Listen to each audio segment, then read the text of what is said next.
All right. Hello, hello, hello. Welcome. We are ready to have some crazy fun as we are doing our campaign Intel Dore with our amazing crew here at GM Balo.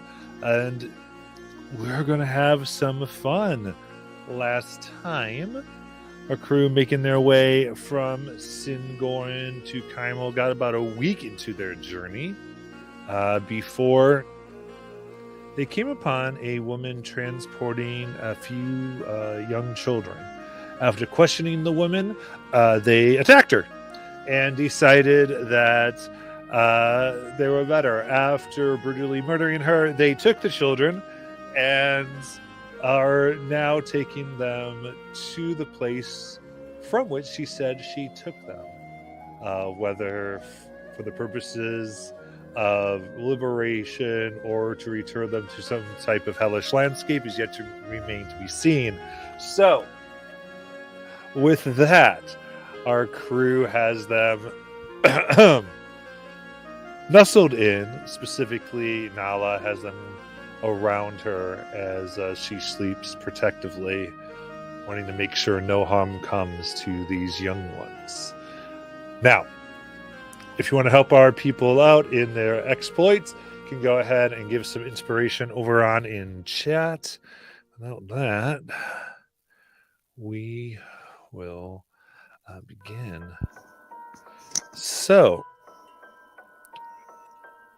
it is just a bit gray as the morning sun pierces. It is cloudy and a rain falls gently, beginning to distinguish the last of the fire from all of you. It seems to have come on quite suddenly. No clouds were present before. Though the rain is drizzling, it's not pouring. So you wake up to a little bit of wet and cold around.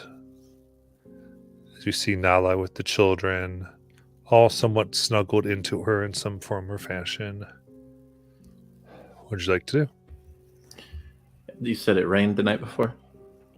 It started drizzling just as the morning came. All right. I'd like to believe I probably left something out to catch some of that rainwater. Yeah. There wasn't cloudy when you went, so you didn't really know it was happening. Okay. Is there any lakes nearby? Not really, actually. The last lake is by Singuin. Okay. So I kind of just wake up and one by one I would start waking up the kids. Kind of. I would probably just kind of start with the who would be the oldest, who I believe is Emma. 8 years old. Yeah, Emma. Yeah, Emma's 8. And I would just kind of wake her up and kind of, clean her up a little bit, her face, her hands, now that there's some light out, and just kind of check in with her, and then give her some of my water and some of my food, and then I would just kind of keep going down the line as I kind of get all of the children up. Yeah. As before, they seem to kind of... You're not even sure if they were fully asleep, but they wake up somewhat robotically, sit up straight. If handed water, they kind of instinctually drink, much of it pouring down their chins and their clothes. And I'm now attuned to whatever this cauldron is. I still don't know what it is, but I am attuned to it. So Correct. You do not know what it is. Okay. Always fun.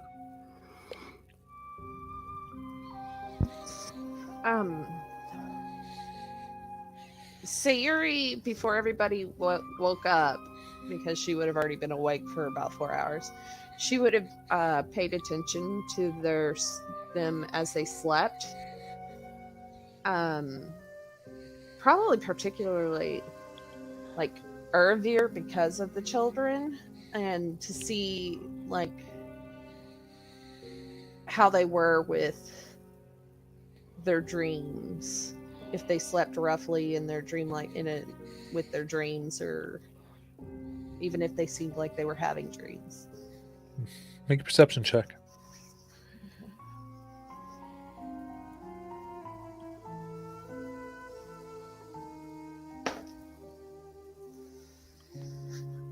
Dirty 20. 20.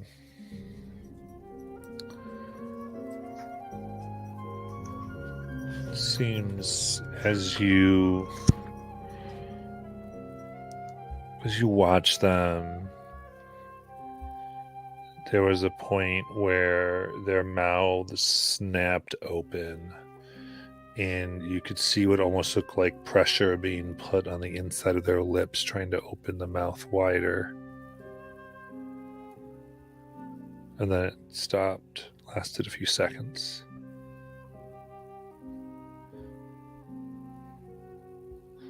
And that was on the party or the children?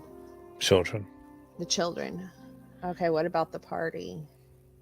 Oh, you were trying to get the party's dreams? Yeah. Evaluating that. Interesting. I think with a dirty 20, just occasionally as you watch them sleep, that it was like you thought you saw a piece of hair move without reason, with no breeze. Skin indent for a second before it would come up. But other than that, but all just occasional movements around the head, maybe an ear, like almost as if an ear flicked. Would I be suspicious that it would be something along the lines of what is happening with the children, with the creatures eating their... I mean, could make sense. Okay. Bob Yuri. Yes. Oh, thank you. I did not like being in the darkness. I've grown attached to you. Oh, I've grown attached to you. She smacked me. Who smacked you? The big woman. Nala smacked you? Into oblivion. Into the endless shadow and tearing of hunger and cold, of endless night, where sun exists and light is a myth. Okay. It really sucked. Yeah, I'm sure. Okay, let's not go near Nala again, especially when she's sleeping, I'm sure. And I will ask him about the creatures that Mortis described. Oh, interesting.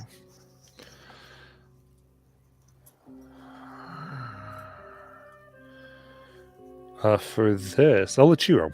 But this will be a +7 to the roll for Bob Yuri. All right.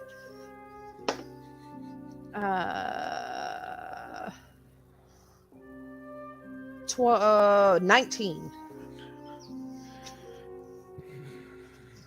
Not good. No.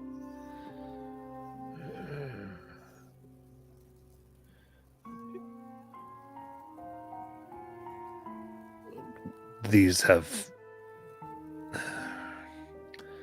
the Kashnati. Kashnati. Kashnati.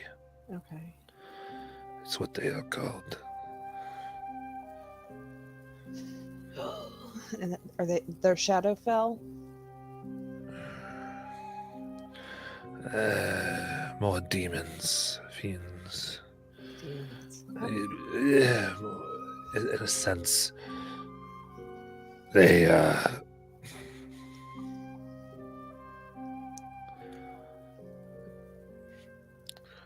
we're there's not much known about them, but they are not of the Shadowfell. Okay. Demons. Okay. Well, that makes sense with what Urvir has said. Okay. Now, she'll nod and she'll sit back and keep an eye on as everybody continues their rest, and she'll actually hold Bob Yuri and kind of give him scritches. Nice. He will tell you to say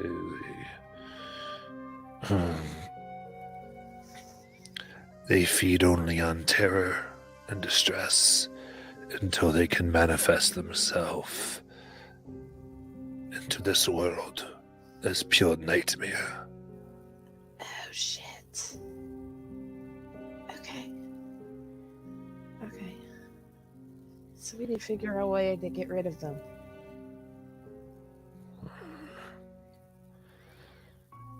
Okay. That's not good. Okay.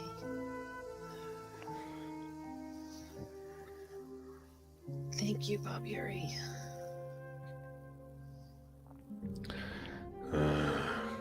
Careful, Sayori.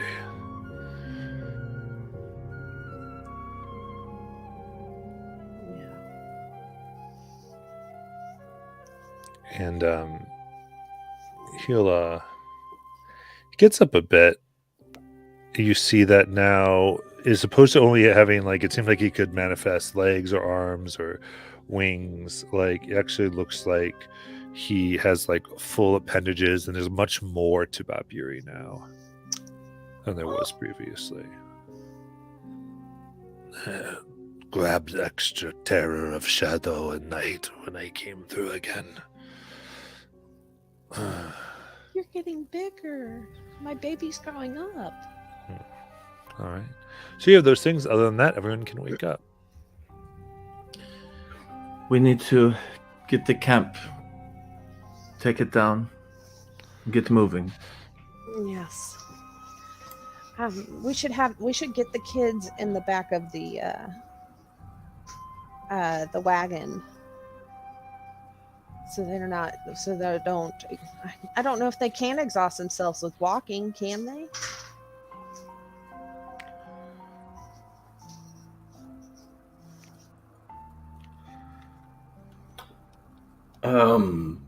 When collecting all of the gear, like all of the gear that the kids had, well, I guess the silver-haired woman had map. Were there rations and water and things already for them there? You look. There was there's water and rations. Yes, Okay. enough for another 5 days. So they weren't being fed? They're being fed. I could have sworn the last time we saw them that one of the things that happened was Nala had discovered how malnourished they were. They are malnourished. So maybe Mab was stretching thin the rations, feeding them only with just enough to keep them going, maybe? That makes sense. I don't know about the rest of you, but as she got angry, she seemed to be particularly angry that I was spying on her children. I get the sense she was referring to the creatures and not to these children we see before us. It's possible. And I talked to Bob Yuri before you guys woke up. Nala figured out what happened to Bob Yuri. You got a mean right hook when you wake up. Let's just say that. What? You hit him. I did no such thing. You did. Sounds to me like he is making up stories. Are you saying my baby would lie? It seems so. Okay. We'll come back to that. More importantly, and she'll tell everybody about what Bob Yuri told her about the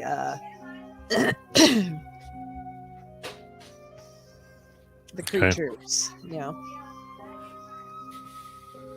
I already forgot what they were called.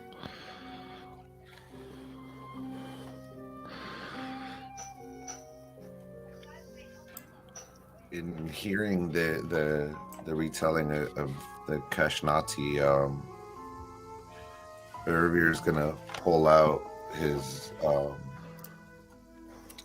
book of dreams, and as he flips through it, the first couple of pages, it's him dancing with Keyleth, followed by I would presume that the encounter that with Kratiel would have been in there, Matt. Mm-hmm. That he's been studying intently, trying to gain more insight on all of that. Is there anything that would be from that the night before the?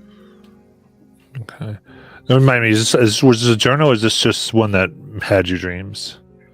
This one is.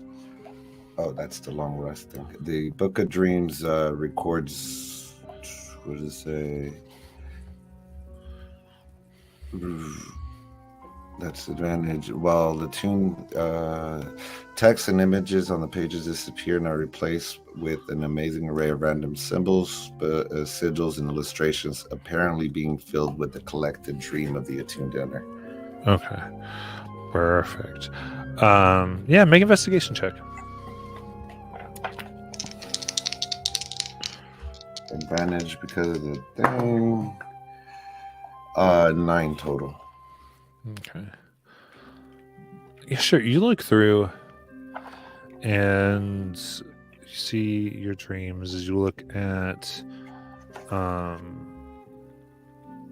last night.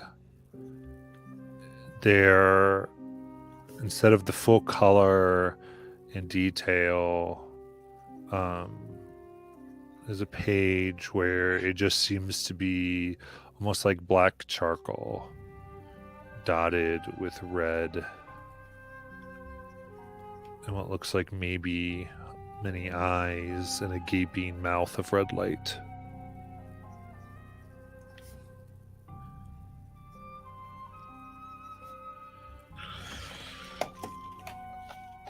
Oh.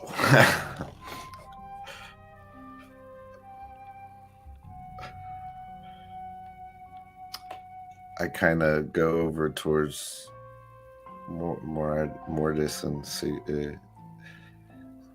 Is this similar to what you saw feeding on the children? Does it look like it's at all similar, Matt? You look at it and it begins to move upon the page, taking the form that you saw the other night. Make a wisdom saving throw.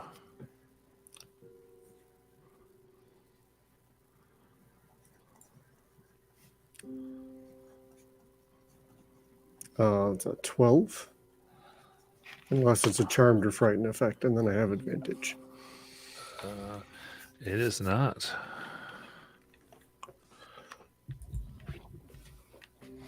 You tremble.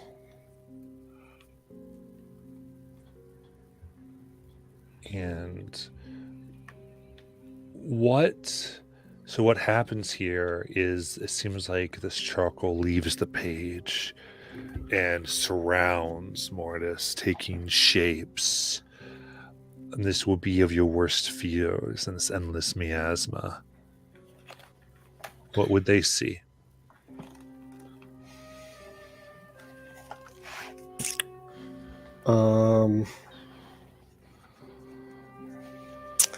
I imagine they probably see people burning, people on fire, red, a dragon shape breathing upon people that seem to be near and dear to Mortis.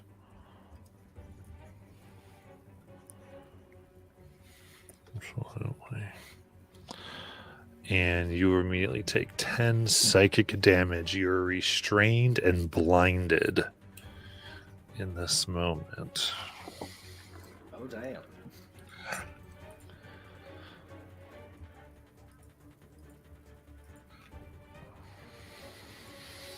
As I see that, I shut the book and try to assess Mortis's condition. Absolutely. You kind of shut the book, and there's this resistance as what was on the page fully leaves, leaving it blank. And you shut the page as it now swirls around Mortis. And okay, I'll just get this up here. Ah.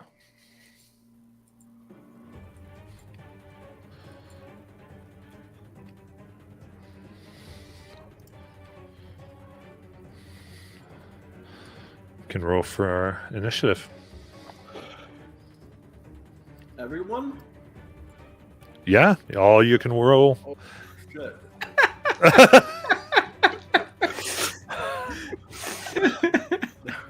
Fuck around and find out. Oh no.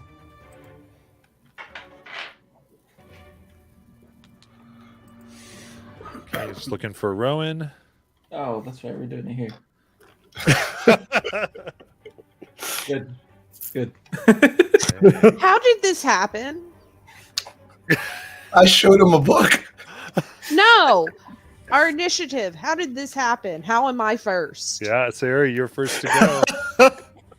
That makes no sense. Okay. Let's see. How far away am I from Mortis right now? As far as you want to be, you guys will. You were Okay. all looking at this. You're pretty close. So Okay, not a big deal right now. Can I get within 5 feet of him? Yeah. Okay, and I'm gonna try face stepping him out of this. Like face stepping him about 15 feet away. Okay.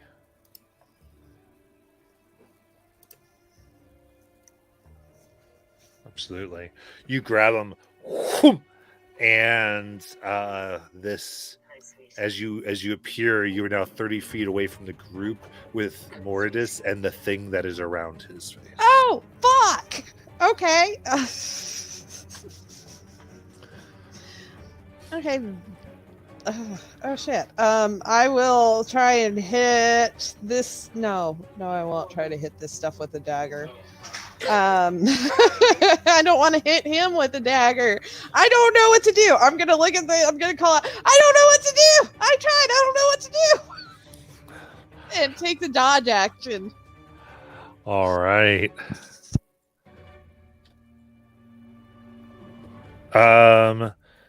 So do this now. I'm going to change it after this.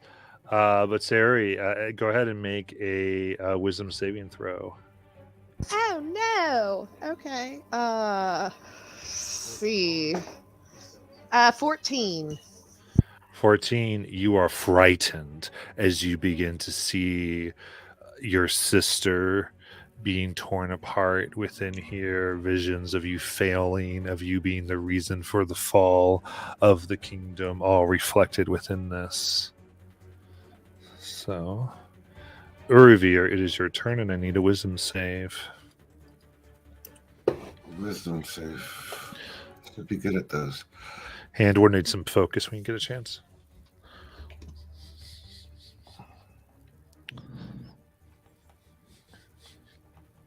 On what? Wait, natural 20 for 29? All right, very cool. You can act normally.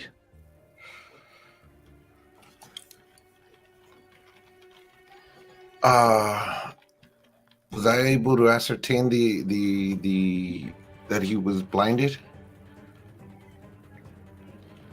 I mean, it's all around his face. You don't think he could see. Okay.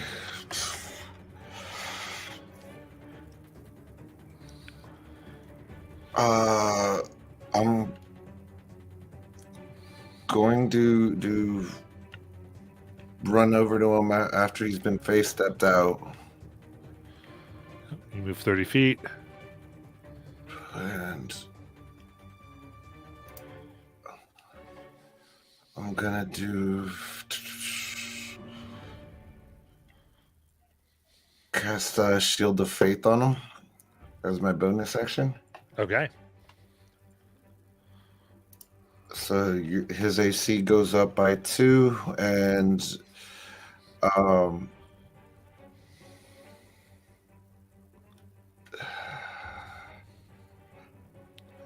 gonna try. Well, no, that's thing. I'm just gonna take the dodge action or the help action for Mortis to see if he can get out of his restraint. Okay. Very good. Rowan, give me a wisdom saving throw. Yay. Let's see. Oh no. That's a 12. What do you see reflected in the darkness of this miasma?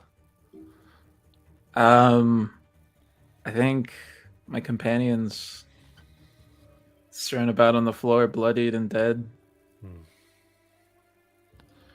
All right. You have the frightened condition.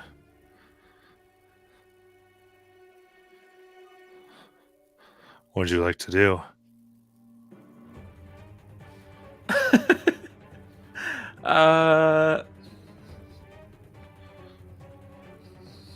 Can I hold an Eldritch Blast? If as soon as something appearing to be a threat shows up, Okay. that'll do it. Sounds good. Nala, please make a wisdom saving throw. That is a 21. You're good to go. What would you like to do? I'm going to rage, obviously, and then I'm gonna go up. Ooh, can I flank this guy? Or no? I don't know. I don't even know where he is. Yeah, he is around Mortis. Okay, yeah, I can get up there. I can go 60 feet if I have to this round. Okay. Okay. So once I'm there, I will go ahead. I don't need to use Reckless this time, so I will go ahead and use. I'll use my the thing I do, the Great Weapon Master. That's what it's called.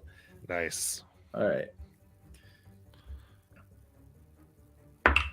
And the first one is a 22. 22 hits. That is 24 slashing. And then I will attempt one more. All right. And that one's only a 10. A miss. All right. So I miss. And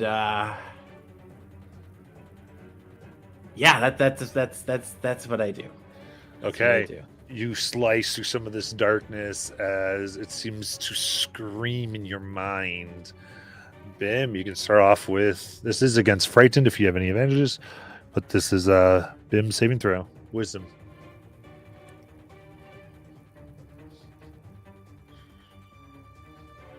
That's a 9. 9. What's Bim see that gives him the frightened condition? I think Bim sees his home in the Feywild sort of being attacked by these shadow creatures and his family, and him not being there as they're kind of murdered and torn apart. Absolutely. Little fluffy cottontails. Oh. All right. What else would you like to do?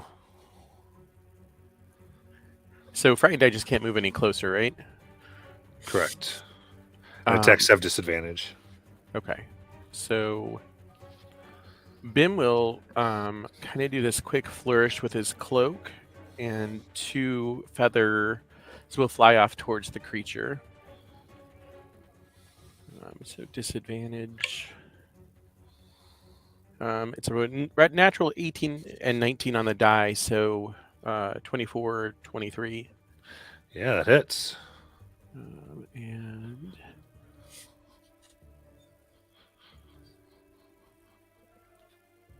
for 5 damage. And then on the second, it's an 8 on the second feather. So it misses. Okay. What was the damage again? It was 5 for the first one. What type? It is. Let me double check. I think it's force, but I'll double check the item. Yeah, force damage. Perfect. All right. There's explosion against it. Mordis, start of your turn. Go ahead. Oh, I'm sorry. Go ahead and give me a wisdom save.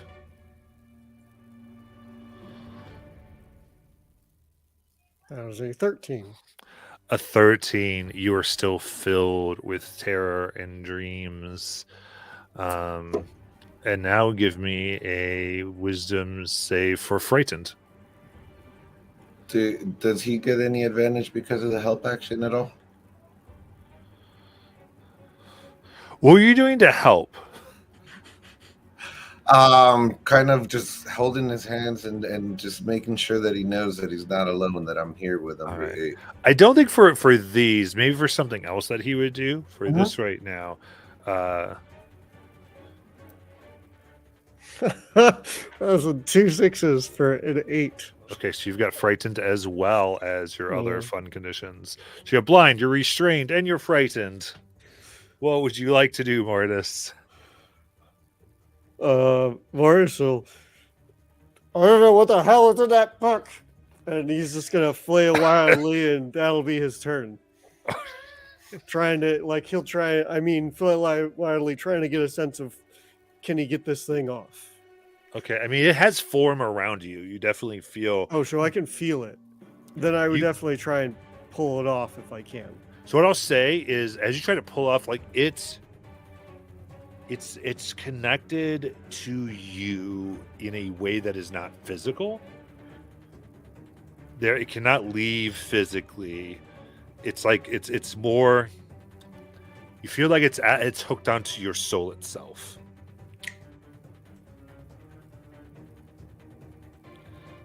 Okay.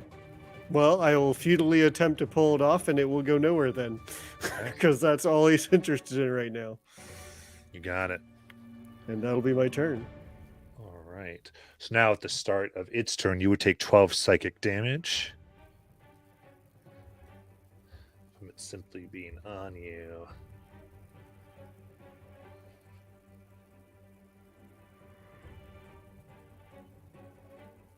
And it is going to fly straight up in the air 50 feet with Mortis. Do I get a reaction to that? Of course. I was going to let everyone. So this is what it attempts to do. Okay. Dagger so then. yeah, it'll be you no longer have flanking by the time it leaves your area. Okay. Or begins to leave your area, and so if you're frightened, you have disadvantage. Yes. But you may make your attacks. Yeah, that was a 12 on my part. 12 will miss. Gotcha.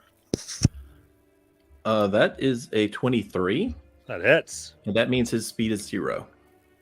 I have Sentinel. Because of Sentinel, very good. So the damage on that is 27 slashing. Nice. Love He it. ain't going nowhere. Now, since his that's only Dex. As Warcaster, I'll cast a guiding bolt on it. Okay. So that would be with disadvantage, though. No, because you're Warcaster. Never, Warcaster, you ignore that anyway. Never mind. Continue. Natural 2. It's for 10. All right.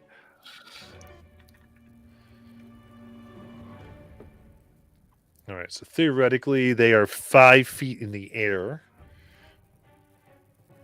As it got reduced to 0. Actually, it ends up not moving now that I think about it. So in this particular case, so it's your turn, and then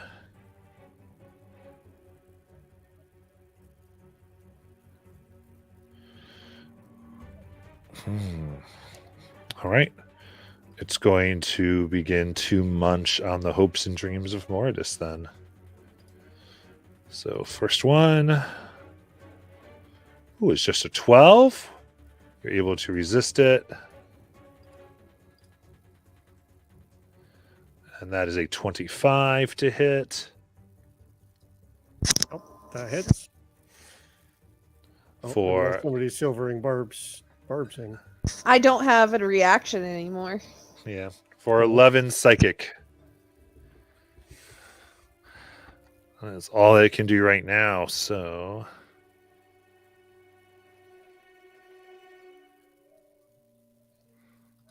Rangard, is your turn. Do I need to start with a save? Yes. Make your save against fear. It's a dirty 20. Dirty 20. You're good to go. I need to double check this real quick because I think. Yeah. I saw it try to take off, right? Yeah. So I will. First, I will run over. Is it still 5 feet up the air, or did it fall back down? It fell back down, actually. Okay, then 50 feet of movement. I will run over to flank with Siri. Very cool. So you go run as fast as you can. Now that I'm up close, does it look like Mortis is blind just because this thing is around his head? It's not like an actual, like it's not, he can't see, like his eyes don't work kind of thing, or is it? It's just an obscured vision. It seems like it's all around more. It just engulfs him almost. Okay. Then yeah, I will run up and take my first attack.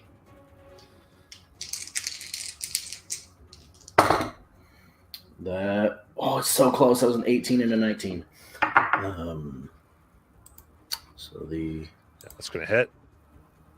first one is going to be the D6. So that is 5 bludgeoning damage. Nice. And the second one, second attack, is an 18 to hit. Got it. Hits. And it's another 5 bludgeoning. And then flurry of blows. Okay. The first one is a 19 to hit. 19 hits. And that is, God, good grief, 4 bludgeoning. Nice. And then after 3 strikes against this thing, I want to try and pass through what's surrounding him to Mordis himself for a hand of healing. Am I able to get through this thing to touch Mordis directly?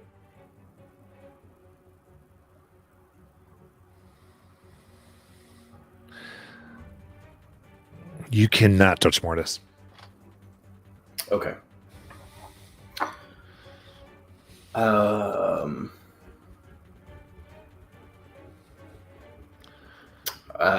That hand of healing was my 4th attempt to try and get to Mortis. I mean, you can change it because you would Okay. know you can't touch him. All right.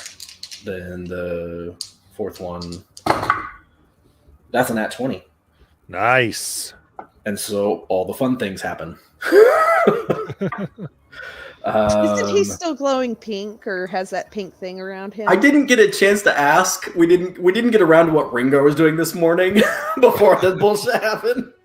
So I don't know if that's still happening. We might get another effect. But first is the damage. That's 8 bludgeoning. It's a hand of harm. So that is... Ooh, that's max damage. That's 15 necrotic. Perfect. Go ahead and roll the D100 for me. Yeah. This one. That's a 55. Nice.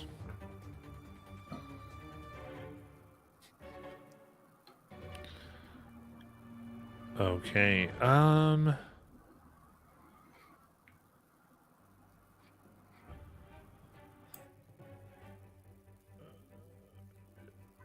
Absolutely. What? Let me see here. This is fun. What type of items do you have on you right now?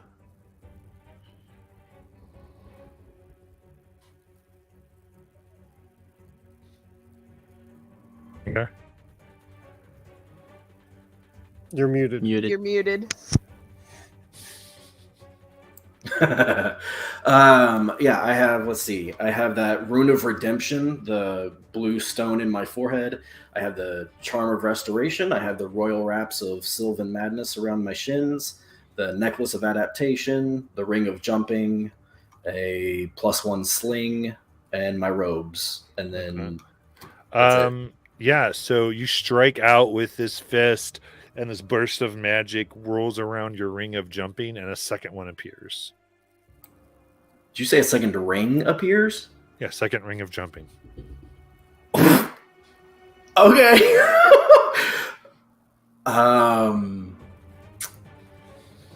Awesome.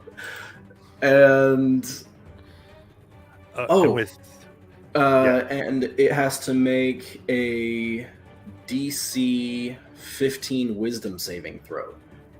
okay. With this stuff, I'll say right now, you blast, and it churns as pure fey magic comes from your wraps that cause it to go pink and green before it simply dissolves.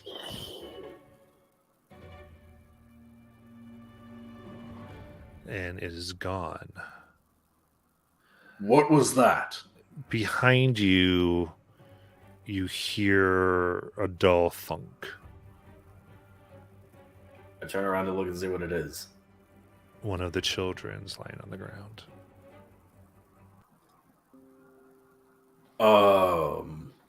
What? I run to the child. Okay.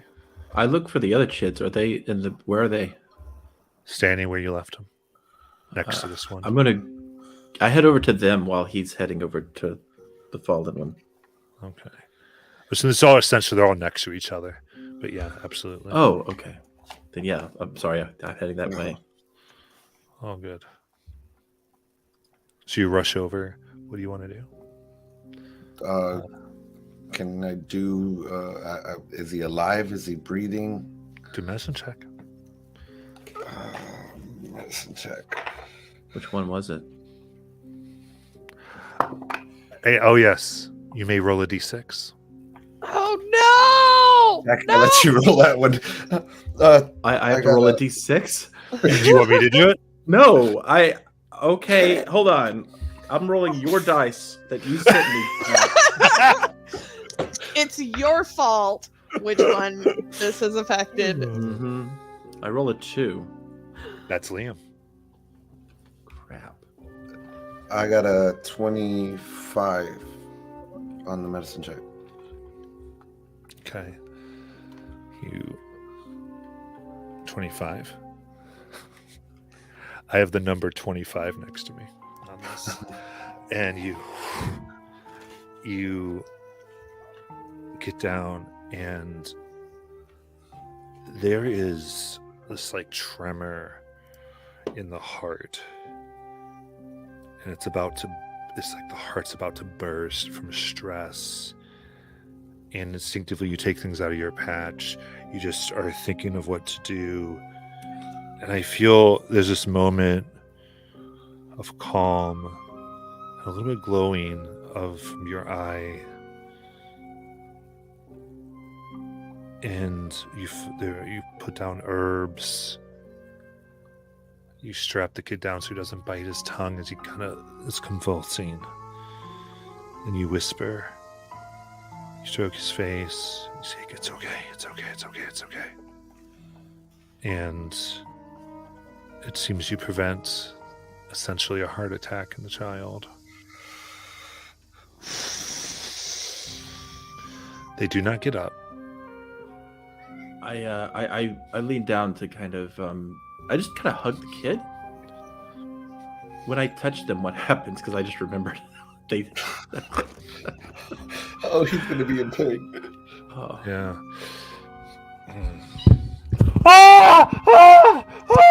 It's a lot of screaming. It's all right. It's all right. It's all right. Does not stop. Eyes going over wildly. I let go.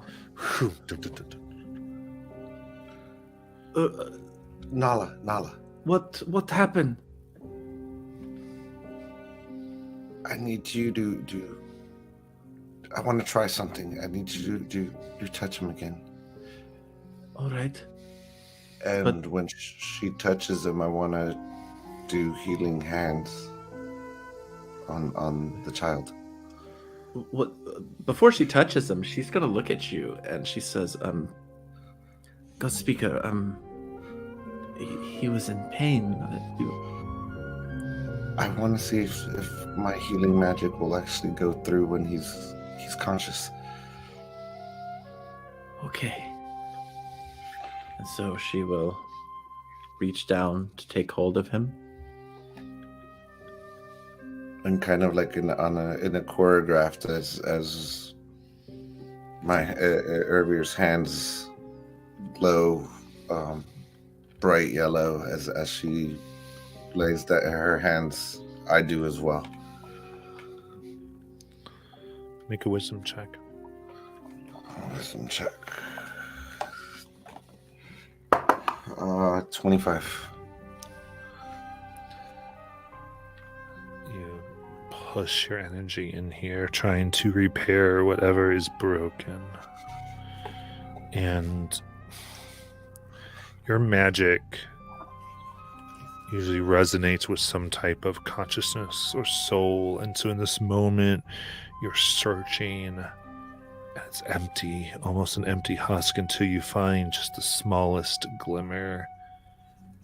But it's like a spark that's not finding anything to catch fire and is dying without fuel. And with the 25 connection here, you've heard some talk of dreams and how all this is working. You've heard for this moment that you can take what is in you and separate it off, lose somewhat fuels yourself, and give it to this child. He does it immediately. Okay. Doesn't think twice about it. In a moment, and as it's screaming,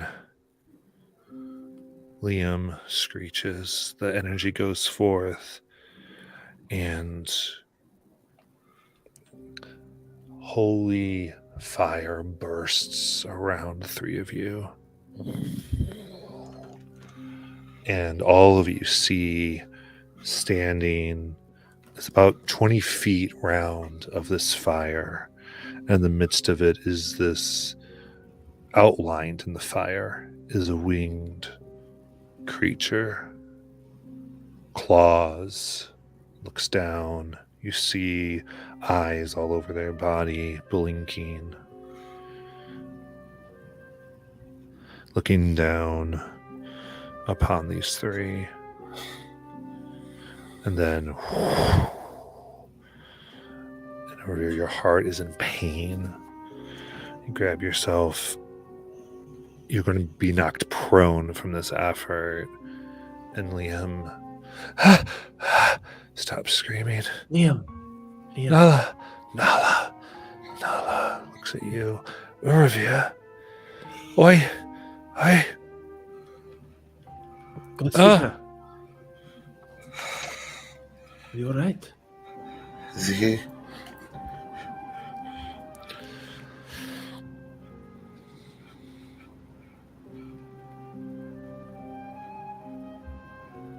Hello? What happened?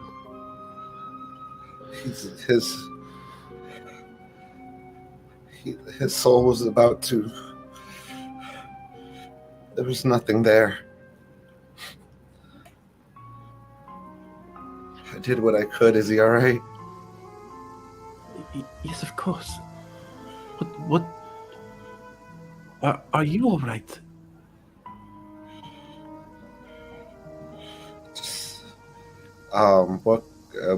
What kind of effects do I have of this, man? For this, choose a spell slot to lose and tell me what level it is.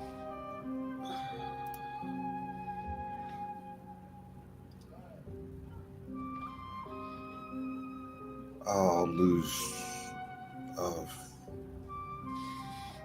first level. First level.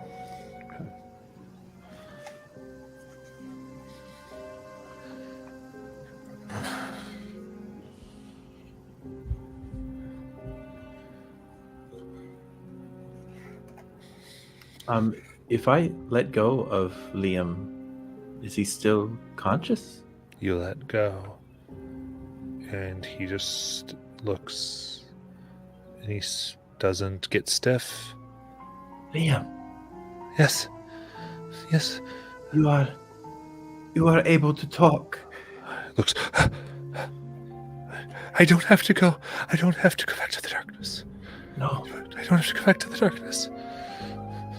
No, you do not. The God Speaker is the miracle worker. I have a question. Seeing all of this and seeing this happen, would Sayuri, what I'm trying to think of how to say this. Would Sayuri believe that this is just a temporary fix to the main issue at hand? It's a really big question. I need a smaller one. I feel like that's like this a big. Okay, because she knows that the dreams are affecting the children. Not having dreams are affecting the children, right? Mm-hmm. I mean, if you would like to try to figure out what happened, that would be an Arcana check. If you're trying to figure out maybe what's going on. Okay. All right. Let's see. Any inspiration in chat? I'm not sure. Let me see.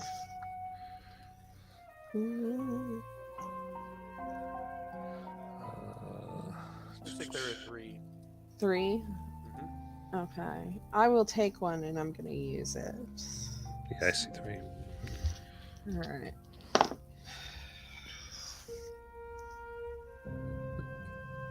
It's just a 15. 15. Yeah. That's pretty good. And because you've been working on this dreams work, so I would say with this, further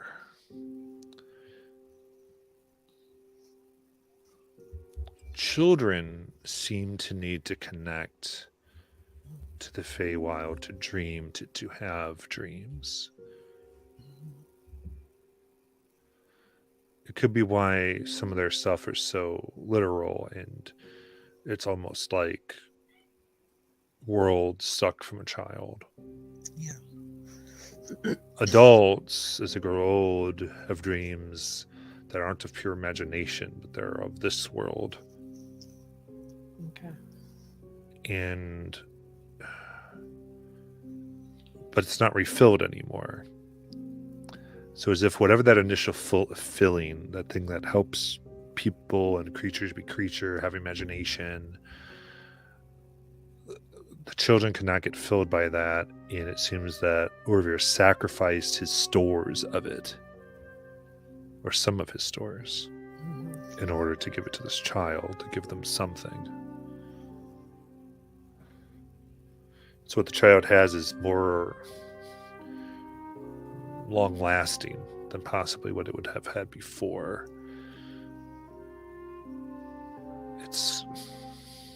You would think it's less of a cure for the overall issue with the child and more of something that's probably better than the situation was. Okay, more like stitches than actual. Yeah, because a child's not going to be a child if it has what an adult has. Yeah, okay. And it's still like an adult dream, adult thing, and it's something. And this child's obviously very far happier here than wherever they were. Yeah. You are. Here, stand. Can you walk? You see now that they have to do this of their own, right? They're in pain. Here, weak, stiff. Doggo. I kind of whistle for the dog. I want you to help Liam. He can help you with your as you walk. You can rely on him. He holds on to them and okay.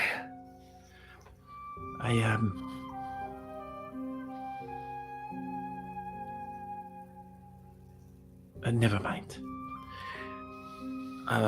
And I go over to try and help Erevir up.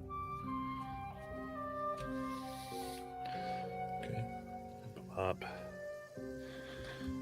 And just the shininess in Erevir's eyes. Just, I don't think you'd even notice except that you were just part of what happened. And there's ever so slightly duller.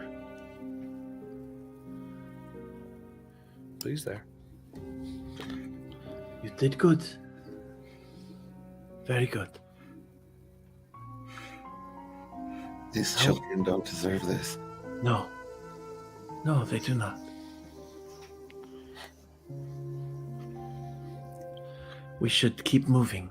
Can you... Perhaps you should ride on wagon with the other children. I think I'll be fine. Is Nala like carrying me like if necessary she will. Let me try. You healed one of her babies. She's going to take care of you if she needs to. Can I stand on my own 2 feet? Mm-hmm.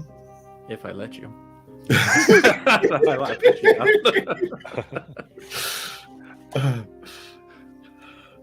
Can you walk? I think so. I think I'll be fine. All right. And I'll go over and just say to the children, why don't you get on the back of the wagon? Liam, do you like walking or riding? They're in pain, but I think Nala, you actually know the best thing for Liam would be to walk. I know that, but I wanted him to come to that conclusion. He's a child. But she's used to her child, and her child was raised a certain way, and she isn't used to children. Sure. Liam go, it hurts. I think all right. I think you are very brave, like a warrior. You think I should walk? Yes, I think Doggo would like to hear all about your stories. I know I would. What's that? Make a strategic advantage because you have a really deep connection with this child. Ooh, nice. That is a 21. Okay. Oh, okay. No. Okay. and begins the hard work of. Sayuri will go up to him and put something around his neck. You're like, this is Itachi. He wants to be your friend. It's my weasel. Even this weight, you go, thanks. It's a tiny beast. It's tiny. I know. It's this kid's. Give him. He's in weight. He's in weight training. Yeah, It's weight training. it's fine. Yeah. He'll be able to take it, but if it looks like it's hard, she'll pick him up and put him on her shoulder. But I mean, There's also a boar and a badger running around too. The boar. I think you could, it's up to you. This is going to make it harder, but you probably think they can do it. It's not, he's in more pain than the damage it's actually doing to him. But. I feel like Nala's instinct is going to be to pick the creature up and put it on her shoulder. Okay, yeah. That's fine. Okay, what you all like to do? So during that time, I think Mortis, probably turning around and seeing that one of the kids was affected, would have sat down and ritual cast Detect Magic with the sole intent of trying to take a head count of the creatures that he had seen before, Okay. which I imagine there's one less, is what I'm guessing, but Yeah. You look, and you no longer see a creature over Liam. In fact, you see there's almost this aura and residual energy of fire that seems to radiate around him almost protectively. Over the other children, you see those creatures, but they all are staring at you. I need a wisdom save. any inspirations in chat? 2 at least. Yep. Well, I'll burn one of them. That was a 14.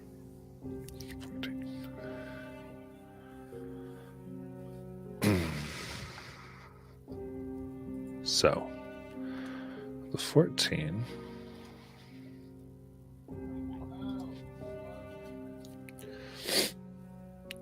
They're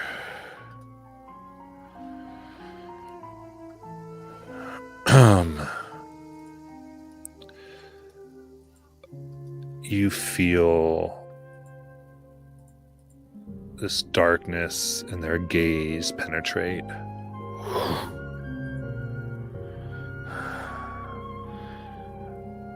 And as your team is watching the child, you watch these, and the auras of these creatures begin to become whole, drawn out. You feel a pull at you, almost they're using you, whatever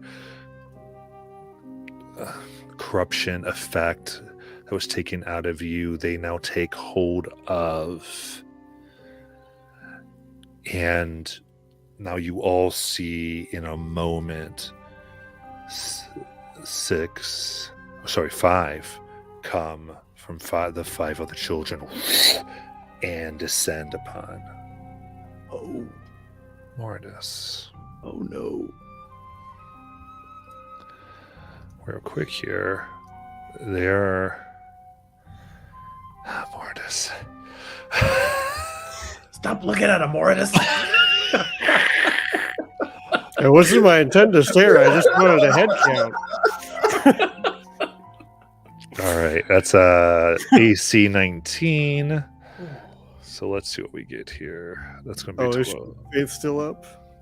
Probably not. No, because that Detect Magic would have. Because concentration, yeah. Well, so- Shield of Faith was Uravir's, but okay. it was fired in the 10 minutes, so AC 17 for me. I would say Urvir had to concentrate to do what he just Yeah. accomplished. Is what I'm going to go with. Yeah, my AC is 17. Okay, 17. All right, so 23 would hit then. A natural 20 is going to hit. This is really bad luck. Yeah, and I know Uh, I can't cast silvery barbs on that, can I? Nah, no one gets a reaction right here. Yeah.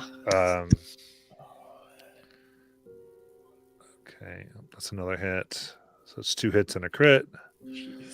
3 hits and a crit. 4 hits and a crit. A miss. A miss. Okay, so that's going to be 5 hits and a crit. Wouldn't have Wait. there have only been 5? Yeah, there were 5 of them. They each get 2 attacks. Oh. Yeah, okay. Okay. Oh no.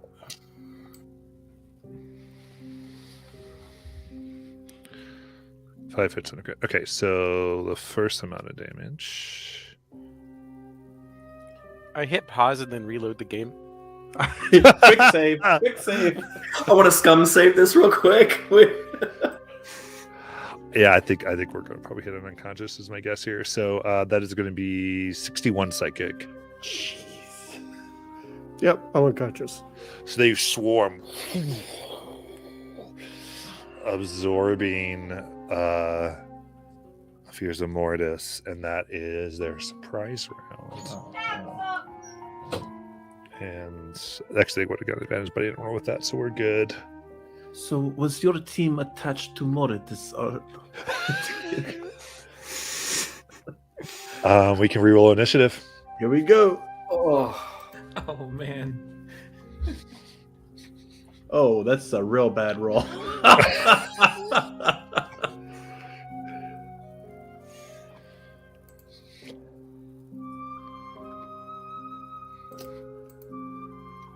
Good grief.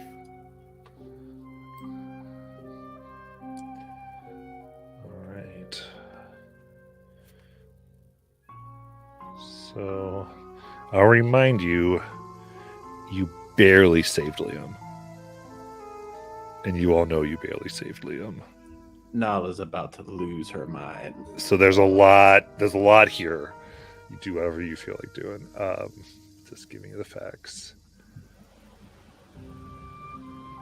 Real quick, Matt, do we understand what Uravir did?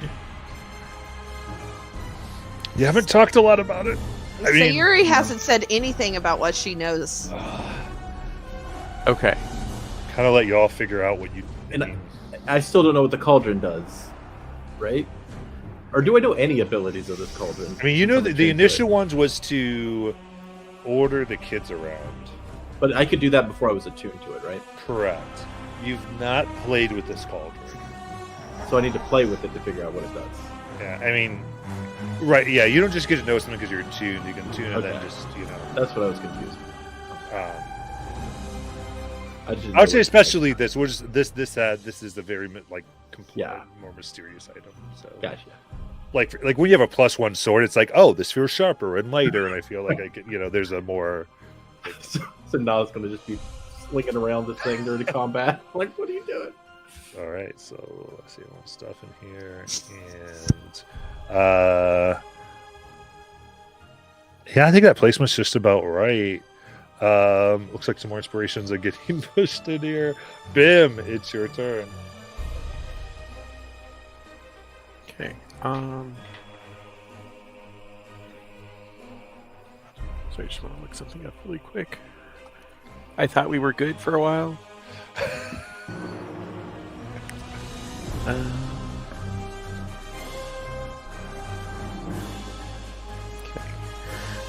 Can I move to get close to Mortis? Yeah, nothing is like engulfing him like before. Okay. So Bim will move up to Mortis. And as a bonus action, is going to call out in Sylvan for a Fey Spirit to join the field, and there'll sort of be like a breeze and some leaves fly through, and there's a shimmer as a unicorn appears right around Mortis. Nice. And so that was my bonus action.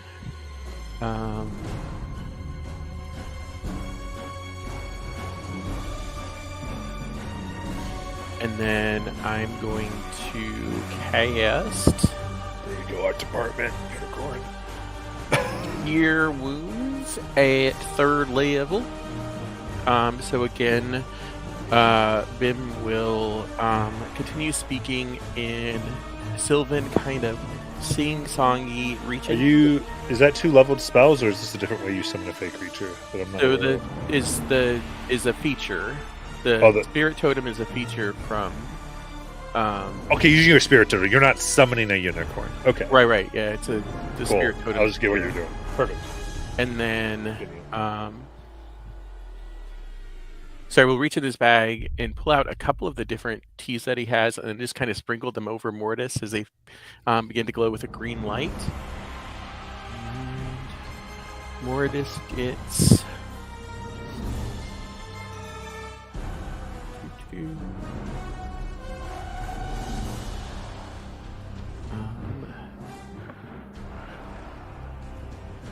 Um,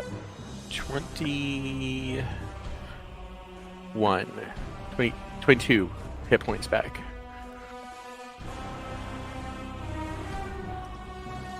Nice.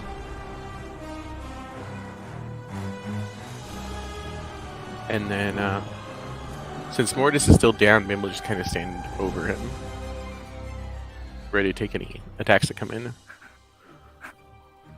Sounds good.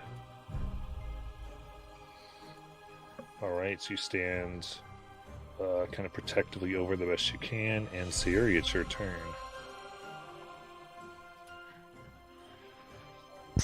Oh crap. Okay.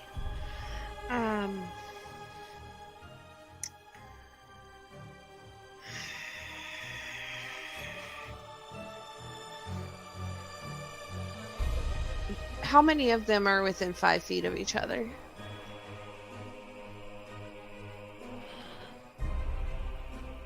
I think you can get 3.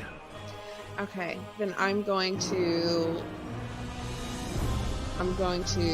pull out my recurve, aim at the middle one, and I'm going to use green grass. And the target and each creature of my choice within 5 feet of the target must succeed on a strength saving throw or be restrained by vines covered with blooming flowers for 1 minute.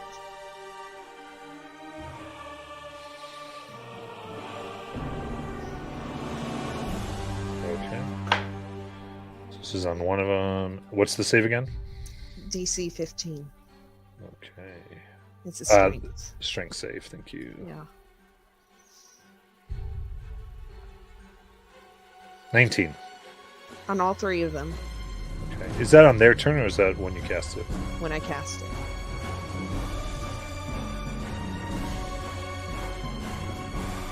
So it's 19, that's an 18.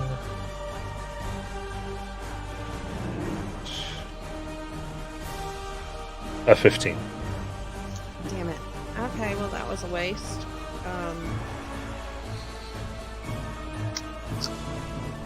So these go out. These things made up this darkness as you summon your fate powers that of dreams themselves. These things seem to almost absorb some of it,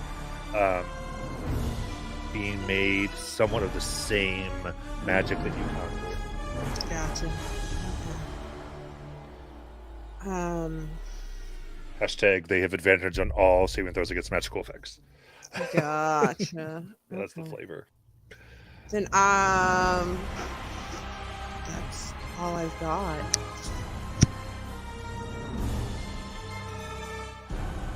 Yeah, that's all I got. Bonus Got it. action. But actually, can I bonus action hide behind? I don't know if there's like I don't know where I think the wagon is right there, wouldn't it be? Yeah, you had the wagon. You went a little bit to the woods. You were just in a clearing, so you can like I'm gonna say we're gonna go about 20 feet. Just Okay. Get into place. So Okay, and that I'll hide. Bonus action hide, which is 23. Oh, I have advantage on that. okay. Yeah, 23. We got it. Day guard department. Awesome.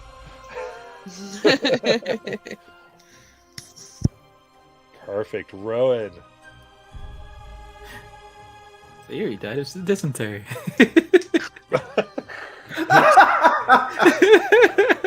You all would only be so lucky.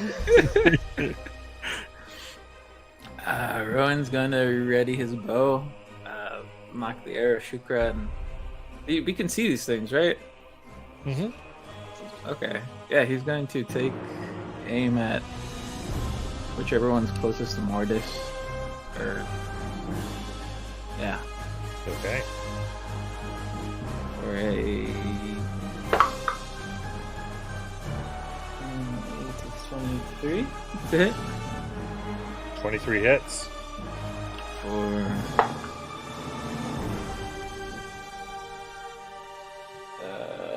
6 piercing damage.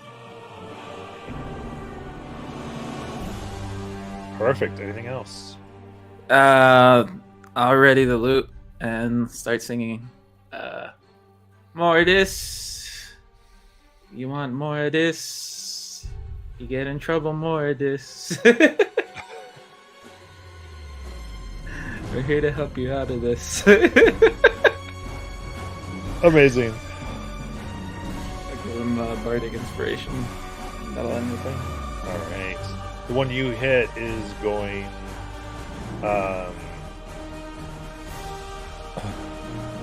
Let's see here. Point out Rowan to me. Okay, so he's within 15 feet of that one. Okay. So this one in 15 feet is going to go ahead 20 feet. Okay. Then that's fine. That's fine. Okay, so it starts to shriek for 27 to hit. Oof. Silvery Bobs. Okay. I'll throw a stick at it. That goes to a natural 1. Woohoo! And then it gets a 13.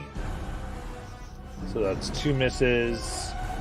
It's then going to go over and fly to you. And you tell me if anyone gets an op attack. Is that Bim, it looks like? Yep, Bim, you can have op attack if you want. Okay.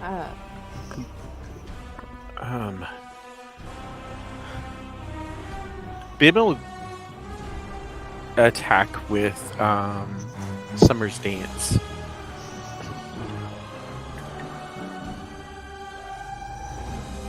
It is a 17 to hit. 17 hits. For 7. Okay. Perfect.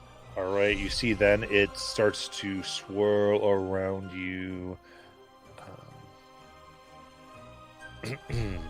Rowan, make a wisdom saving throw.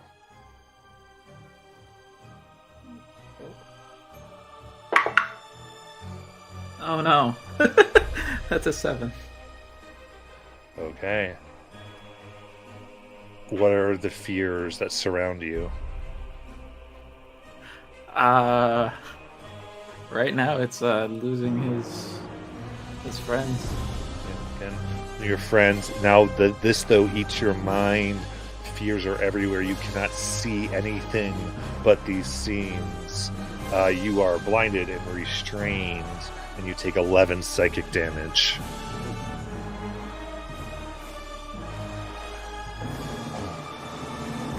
Am I frightened also? You are not frightened.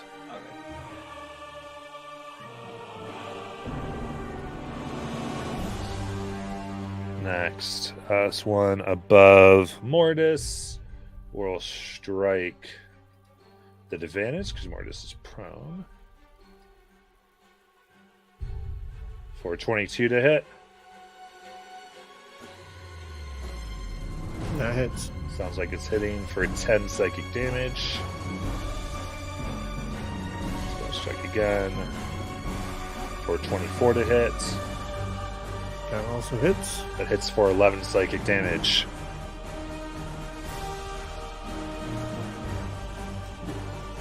I'm on 1 HP. All right. At least it wasn't death saves. And it's going to go to try to engulf you in your fears. So I need a wisdom save to get it out. Oh, okay. Yup, that's a 5.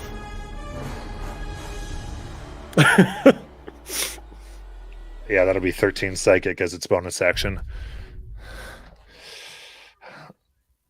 And Mortis is unconscious again. and now you may make a death save because it's your turn. You have advantage. And it's both. I don't know if it opens. Where's my d20? Da-da-da. With advantage, so roll 2 of them, and the bigger one is a 14. So it's a success on your death save.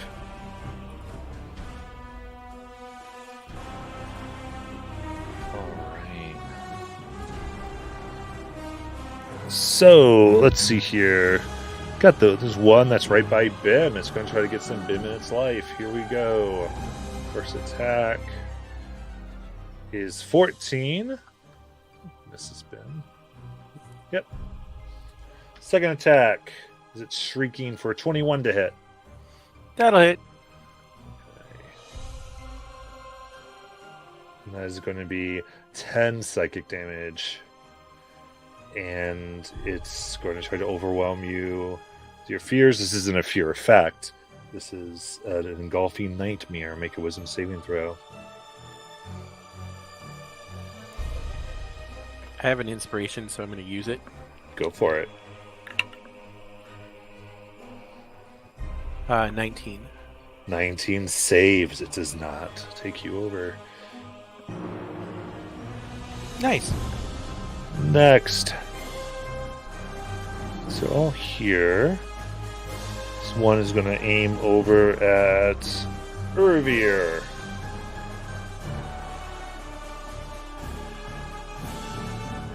For 25 to hit. Hit. That is 8 psychic damage. And I need you to make a charisma saving throw. Oh no.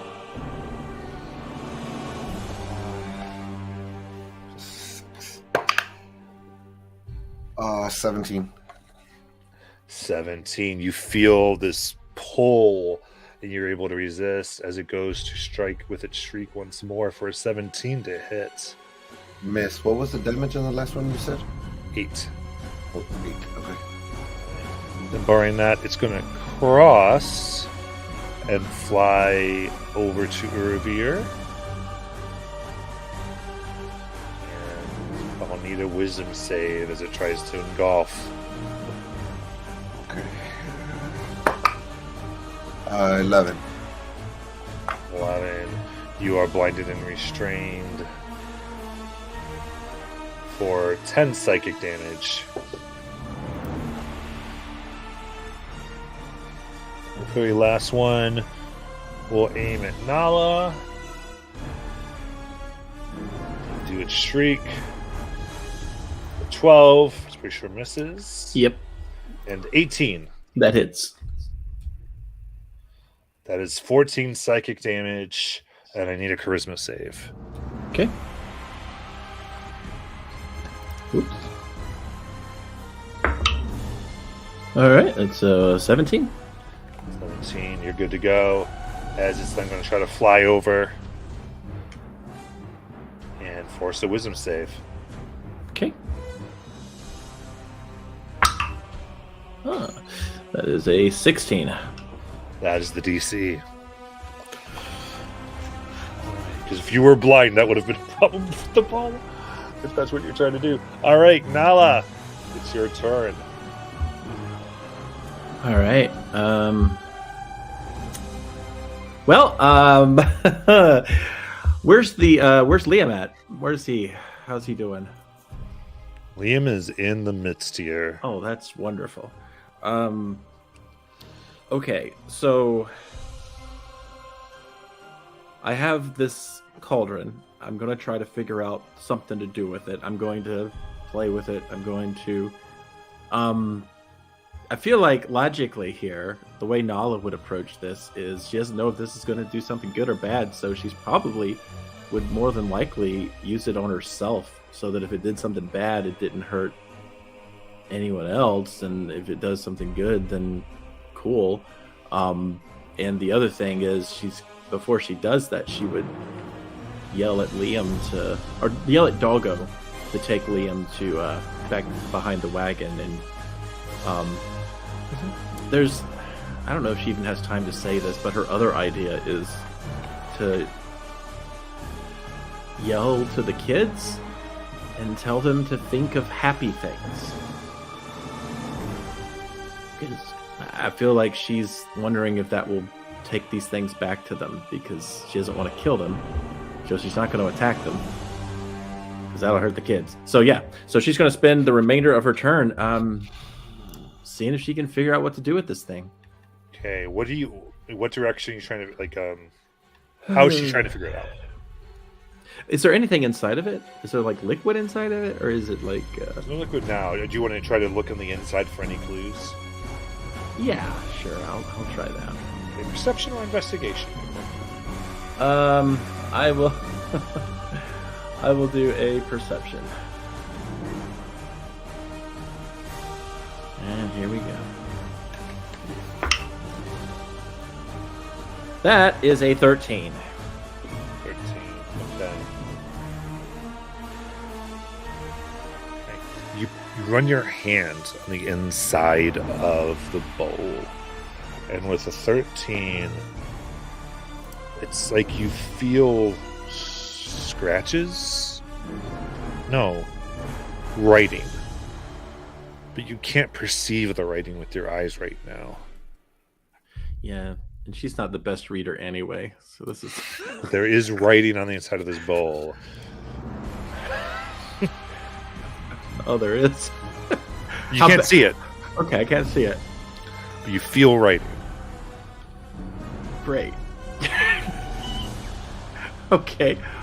With her movement, did that take up her bonus action? I don't know. Tell me what you want to do. I'll just you know what? No, we're just gonna move her. We'll just Okay. move her. She's gonna move toward the kids to try to block them off, but she isn't leaving Liam, so she would be following behind to make sure they get there. She's trying to block all the kids. She's not gonna go into a rage. There's no time, so she's gonna do that. Okay.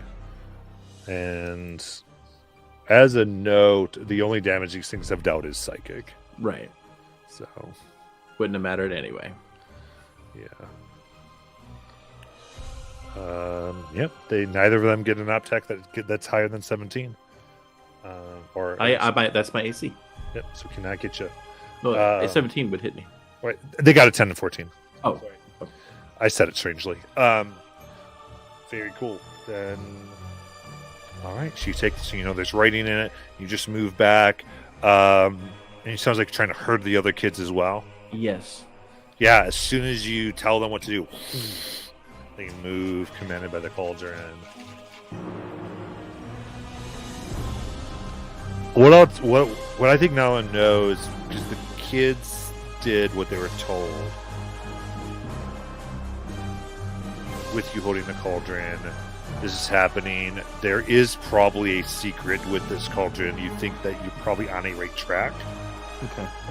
Because it makes sense with what you're seeing. Okay, cool. This is going to be interesting. Have the conditions written down over here. Rengar, it's your turn. So the last time Rengar just unloaded on a monster, like the last two times Rengar unloaded on a monster, he KO'd a kid. So, and I'm not sure Nala's gonna forgive a third. So when this all happened, Mortis went down. They went after twice. But real quick, I want to look at the 5 kids who are still under the trance. We've done a little bit of damage to some of these creatures, haven't we? You've done damage to one, I believe. Do any of the kids look like they're taking this damage? This would be a medicine check and would be your action if you want to figure this out. Okay, so I couldn't detect it with it's not like they're taking body blows while in this coma. So I won't spend a full action to. And I'll say out. this: I mean, these do seem to have a different property because these aren't projecting from the kids. So there was like the other ones had this connection where they were like sharing damage essentially. Mm-hmm. This one seems to be more like it is maybe whatever is left of them in this darkness or thing, and so once it's totally gone, it seems to be less blow for blow because you also did, that's feeling good. Okay, but then Mortis went down again, and I saw that happen. I'm like, all right, I gotta just do what I can, and I can punch things. So I'm gonna flank with Uravir against this one right next to me. Okay. And I'm going to start laying into this one at advantage. Okay. So, first hit. Oh, I need to double check something real quick because of my nat 20 last time.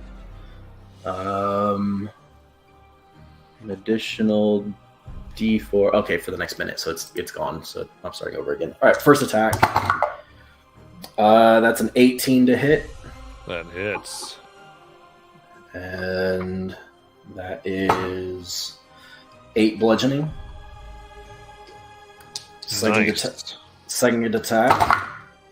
That's 14 to hit. 14 will miss. Okay. I'm going to flurry of blows. First one is going to be a hand of healing. I pull out a dart from my bag. I infuse it with ki, and I throw it into Mortis on the ground. And he heals for 9. Okay.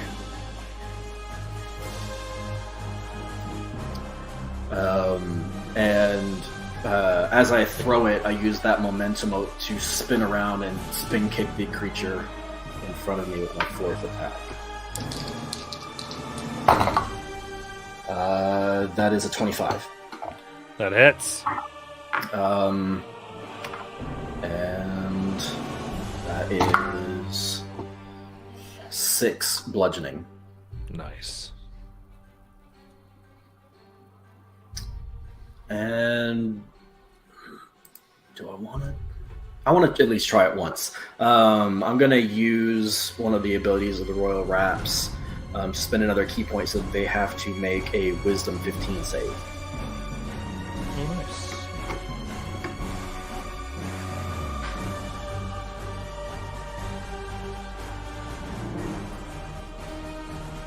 It's 21. Okay. That's it. Okay.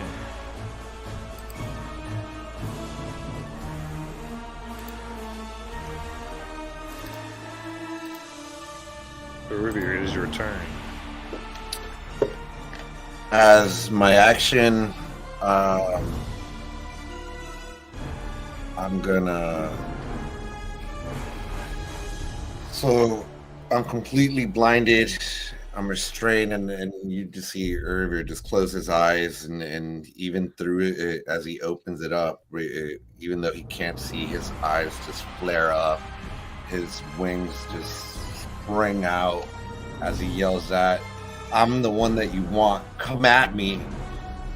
And as a bonus action, in saying this, he will use a healing word at 4th level to heal Mortis for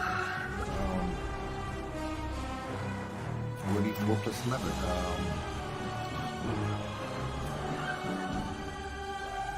Does healing word require you to see me? No. Okay. Yeah, no, it's a here. Okay. 21. You heal for 21, and I heal for 6 just for casting it.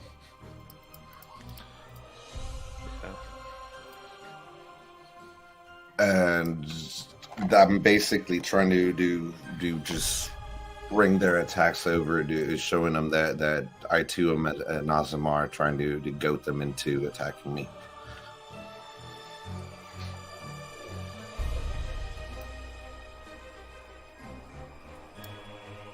Okay. Sorry, and that ends my turn.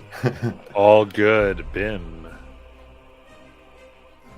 All right, starting this round, they're going to start to radiate their fear. So go ahead and give me. Oof. This is going to be 5 wisdom saving throws, and none of them can be below 16. As soon as you get one, you fail. So first one is a 16. You're good. Second one is a fail. Okay, you're frightened. Okay.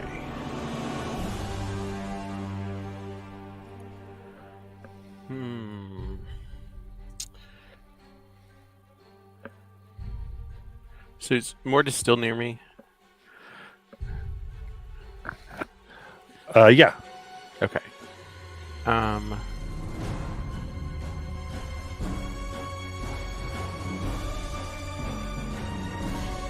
So again, Bim is going to talk in Sylvan, do some herbal magic stuff, and do another cure wounds on Mortis.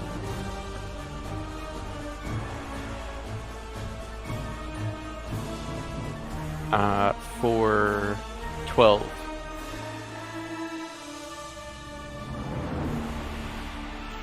And then I will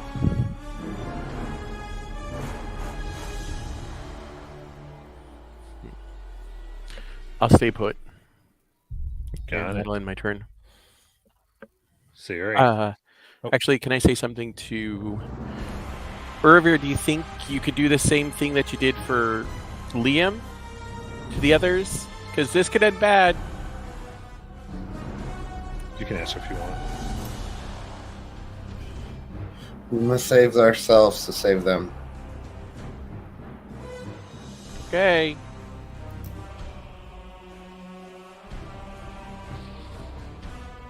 All right. Siri, give me those 5. Actually, hand. How many are within 30 feet of Sayuri for me? They see her all the way back there. Yeah, I'm hidden behind the. Yeah. Yeah, the hidden doesn't matter, but the distance does. Gotcha. Only one's within 30 feet. So it doesn't matter. I crap at wisdom save. So let's see. One's all you need. Is against frightened. Yeah. Oh, the only thing I have immunity to or even advantage on is charmed. Oh, that's actually really good. 18. You save! Woohoo! I'm not frightened this time around. Cool. Sayuri is fighting with herself right now because she knows if we destroy these creatures, that we can't give these children dreams. We can't to save them. We can't all do that. And she's gonna be like, we can't kill these things. I think the best thing to do is to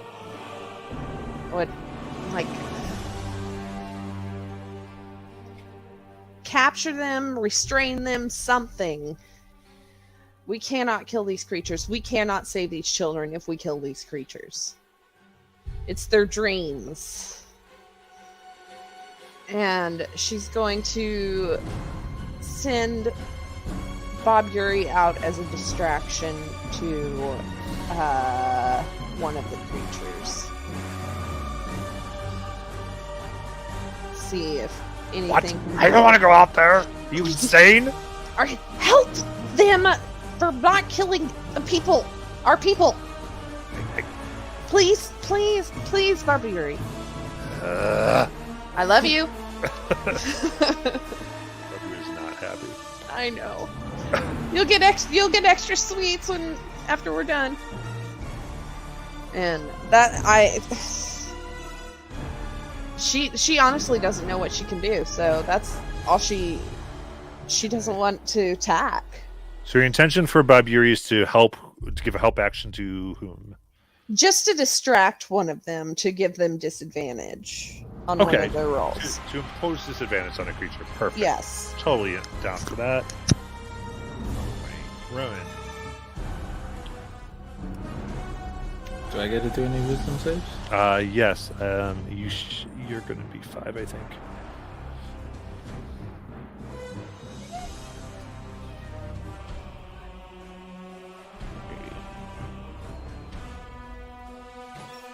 Four.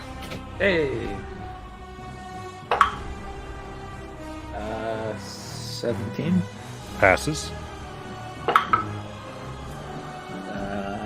That fails. Okay, fear.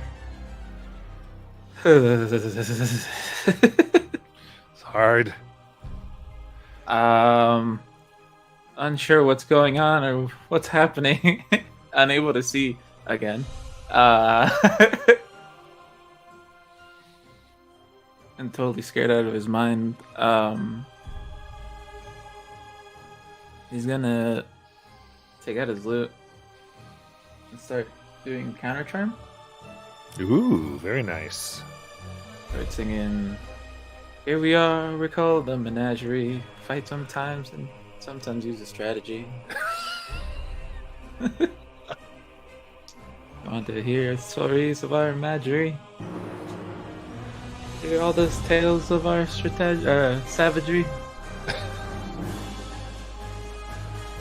And, that's gonna be mine.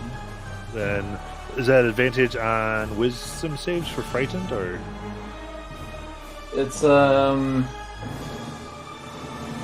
anyone within 30 feet gains advantage on saving throws against frightened or charmed. Very good. Move. So, all right. Now it's time for some of these creatures. Now.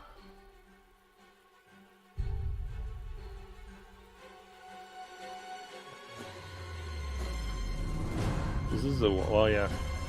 This is the one that attacked Mortis last time. We'll attack Mortis again. Here we go.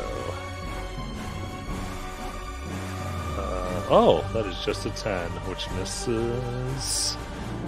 And that is a natural 20. Okay. Silvery Babs! I throw Silvery another Babs. stick. That is just a 10 to hit then.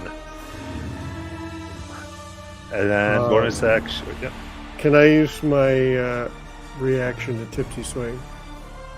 Yeah. Make it strike a creature next to me that's not friendly.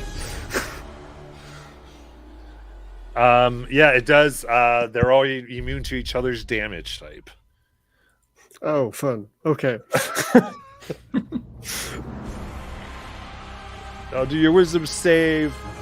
This is not frightened or charmed, unfortunately. They're just trying to engulf you. All right. That's 5. All right, that will be 11 psychic. And this round, they're going to be. I'm going to play them a little more like how they're going to play, and they're going to go ahead and fly upwards with you 50 feet.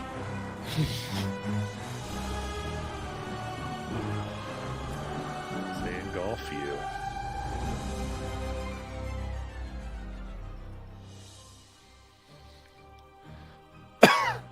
Next, we got Bim. Bim is merely frightened. It's attacking Bim, I should say. And here we go. That is a dirty 20. I believe that hits Bim. Yeah, that hits. Sorry. No worries. 16 is my AC, so yeah. Okay, it's 11 psychic. And make a charisma save for me.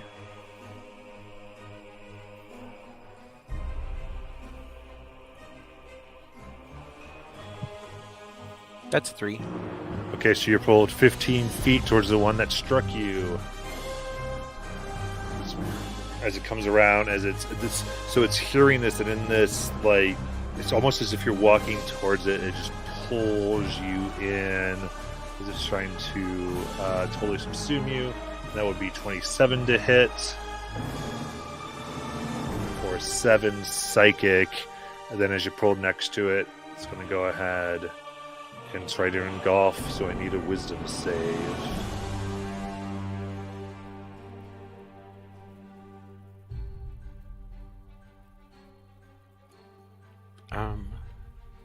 Do I have disadvantage on that for being frightened? Yeah. That's sad because I rolled a natural 20 on the GM Balo die. Oh. So that is a 10. 10 total.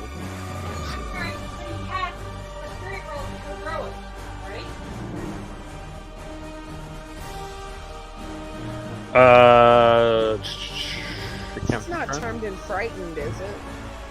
Right. Oh, right, because of Rowan. But it's not a frightened. It's no, because of the. Because it wasn't a frightened ability check. However, I'm double checking. You do not. You get disadvantage on ability and attack rolls, not saves. So if you're natural, I'll give you. There's then 23 if it's the natural point. Okay, so that's a save. It does not engulf you.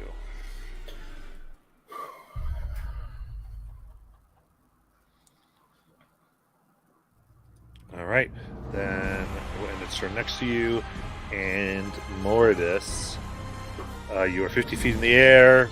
This thing has lifted you up. What do you want to do? Jeez. I don't know what I can do but hit it, so yeah. I use this. Yeah, so yeah, so I will. Oh, do I need? I guess I probably need to make a wisdom saving throw for frightened, don't I? At the start of your turn, yeah, you can make 2 get out of it. Oh, I was thinking for their frightened aura. Do I not need to save for their frightened aura? Yes, I'm sorry. Yeah, just 1 though, because Just it one. pulled you 50 feet in up. the air. Okay. I do have advantage naturally, so cool. That's a 9. Now I'm frightened too. Yep. All right. My wisdom saves tonight, guys, have been balls. Oh, Welcome I hate to it. my world. Okay, so I will just pull out my quarterstaff and hit this thing twice. Right. Now you do make, sorry, the start of your turn, I was trying to find all this, I'm sorry. You do make a wisdom saving throw to escape Oh, okay. for free.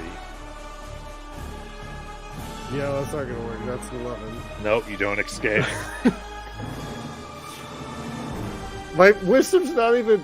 I know, mean, my you're a wisdom's monk, not this great. should not be hard. My wisdom's not, like, amazing, but it's really not that bad. But, you know. Alright, so what do you want to do for your turn? I'm gonna hit it twice with a quarterstaff and then patient defense. Yep, disadvantage. Oh, disadvantage. That was a 19 and then a 17, so 25 to hit Nice. for 10 damage. And disadvantage. That one's not as good. That's a 14 to hit. That'll miss. Swirl around you. Cool. And bonus action, patient defense. Just because this might affect how the creature keeps between Irvir and Rengar. Did I have to save against the effect on my turn? Because I didn't. I thought it was after your turn that they did that scream thing, so you didn't have to make the save yet. But I could be wrong. No, but I'm engulfed. Oh. Right. You were engulfed at the start of your turn. So yes, you would have gotten to make the wisdom save. I'm sorry. It's only 14. Okay, you were still engulfed. Now the one that engulfed you, it's their turn. So you will take 10 psychic. And it's going to go up 50 feet with you.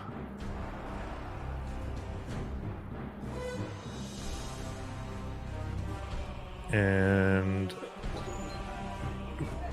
Rengar, with Urvir and Rengar, you can have an attack of opportunity, it looks like. And Bim can too. Engulfed. Is it still flanking? I don't know if that counts still. No, you wouldn't be flanking. Okay.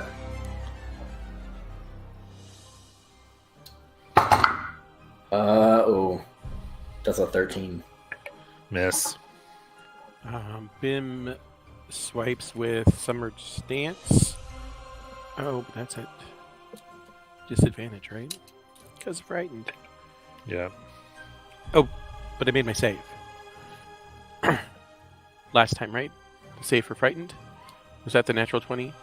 Yes. No, that was a different effect. No, that was different. That was to save against the other one. All right, well then I miss. Okay. All right. In that case, it shrieks and is trying to wear at Revere's mind for a 24 to hit. For 14 psychic. It tries to pull more out of you for 26 to hit. That hits. For 8 psychic.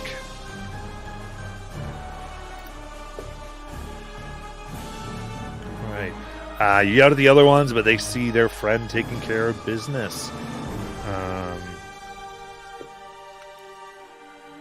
Now, let me think here. Rowan's engulfed, right? Hint. Yes. Yes, okay. Perfect. Which one had disadvantage?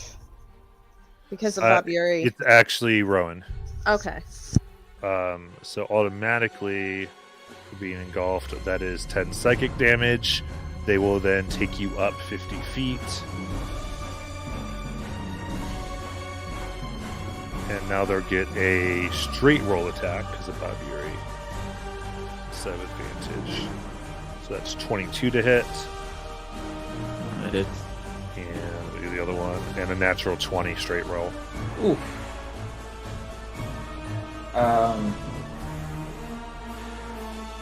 Can I do the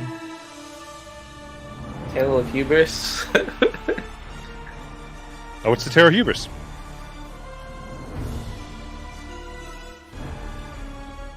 I spend a bardic inspiration and I tell this creature, "You think you're all that right now, but that arrogance will be your downfall." And then anybody that attacks it scores a crit on a 19 or 20 for the next minute until Okay. someone crits it. And is that a reaction? Yes. Okay. Then absolutely. So for crit damage, you go ahead and take 16 psychic. Pardon me, on an 18 to 20. Okay. 16.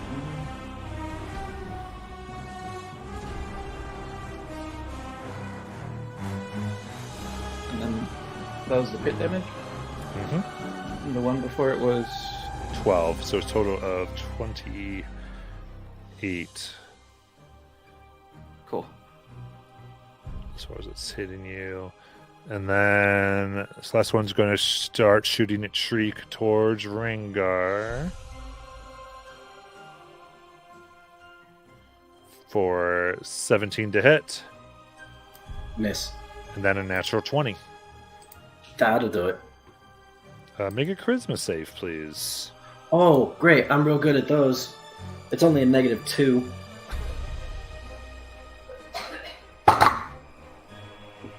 But I rolled an 18, 16. All right, you're not pulled towards it. That's 14 psychic damage. And then it will fly over and force a wisdom save. Okay.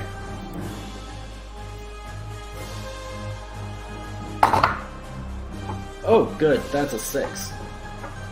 Okay, it engulfs you. You're blinded and restrained and take 6 psychic damage. Sure. Willstone's Endurance, that one. Okay. Nala! Your 7. team is floating. Got a cauldron.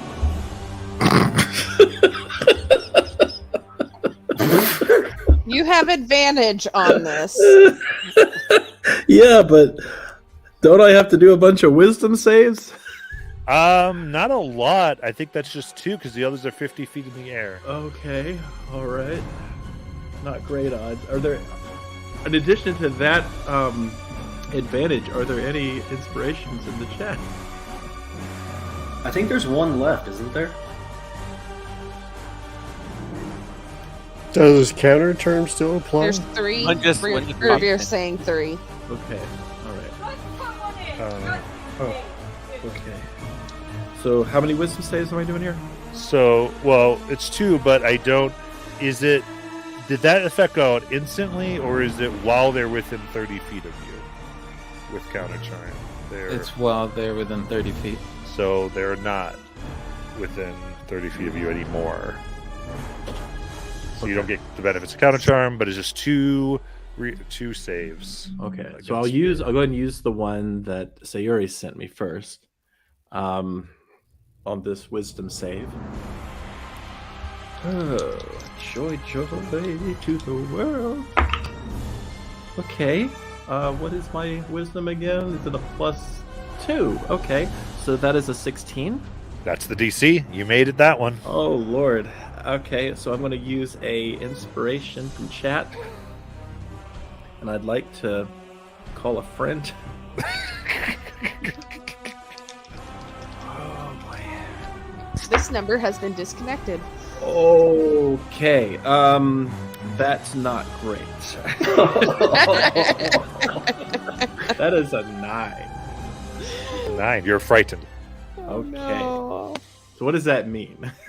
You have disadvantages on ability checks and on attack rolls, and you Okay, cannot well, I'm move not closer attacking to the anything. object of your fear.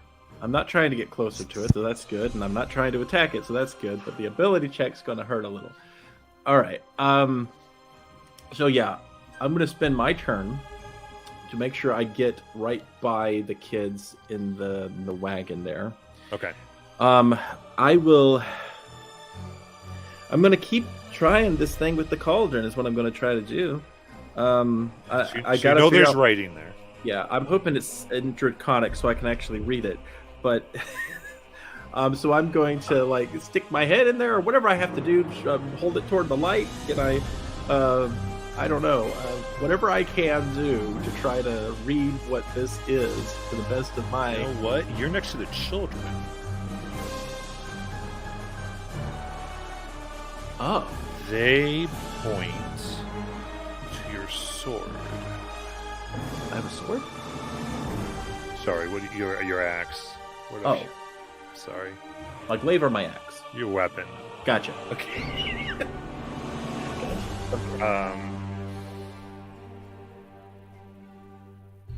No. Yeah, I think they point. They point to your hand, and then they point to, we'll say, your glaive. Okay. They point to the blade of your glaive. Gotcha. I understand. Okay. I understand. So I'm going to cut my hand Okay. and try to pour the blood into this cauldron because I have no idea what else to do. Let's do some blood magic, guys. Nothing bad ever came from that. When in doubt. Blood magic. Absolutely. And then Unless that's an attack roll, in which case I might miss. So, pour your blood, and almost you're kind of hoping that it's in Draconic, and as the blood goes forward, it starts to fill in. Almost, it seems like it's changing these scratches to represent Draconic, as you are hoping that's what it does. And in Discord, this is. I sent you what it says. Okay.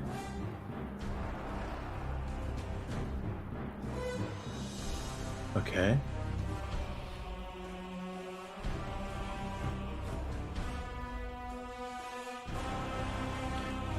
Okay. All right. So, so Nala, is going to. I think she just looks like really angry, and eyes are bloodshot probably at this point, and she just stares at what's going on around her, and she will say,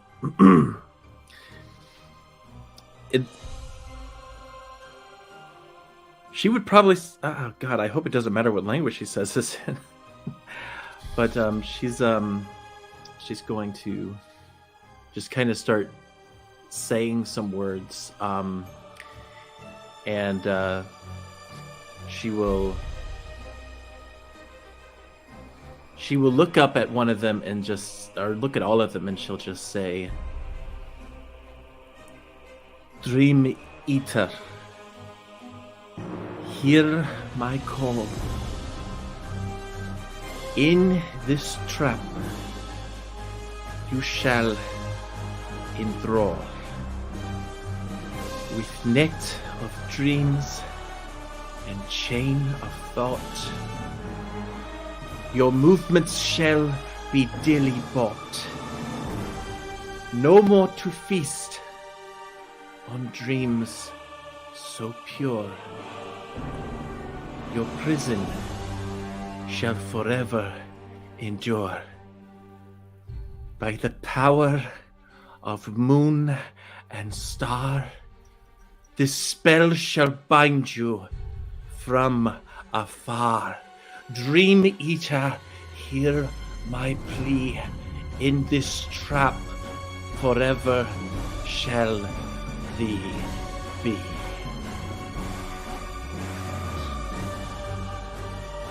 Which one do you target? The one that looks the most hurt. Got it. I like your fun strategy there. All right. It's going to be the one that has Mortis.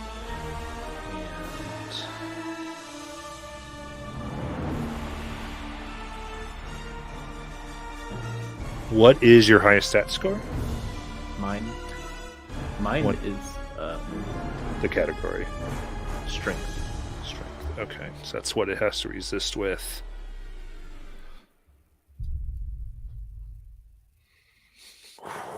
It just fails. That was really close. What did So it it got a 16. The pot has a 17 DC. Oh,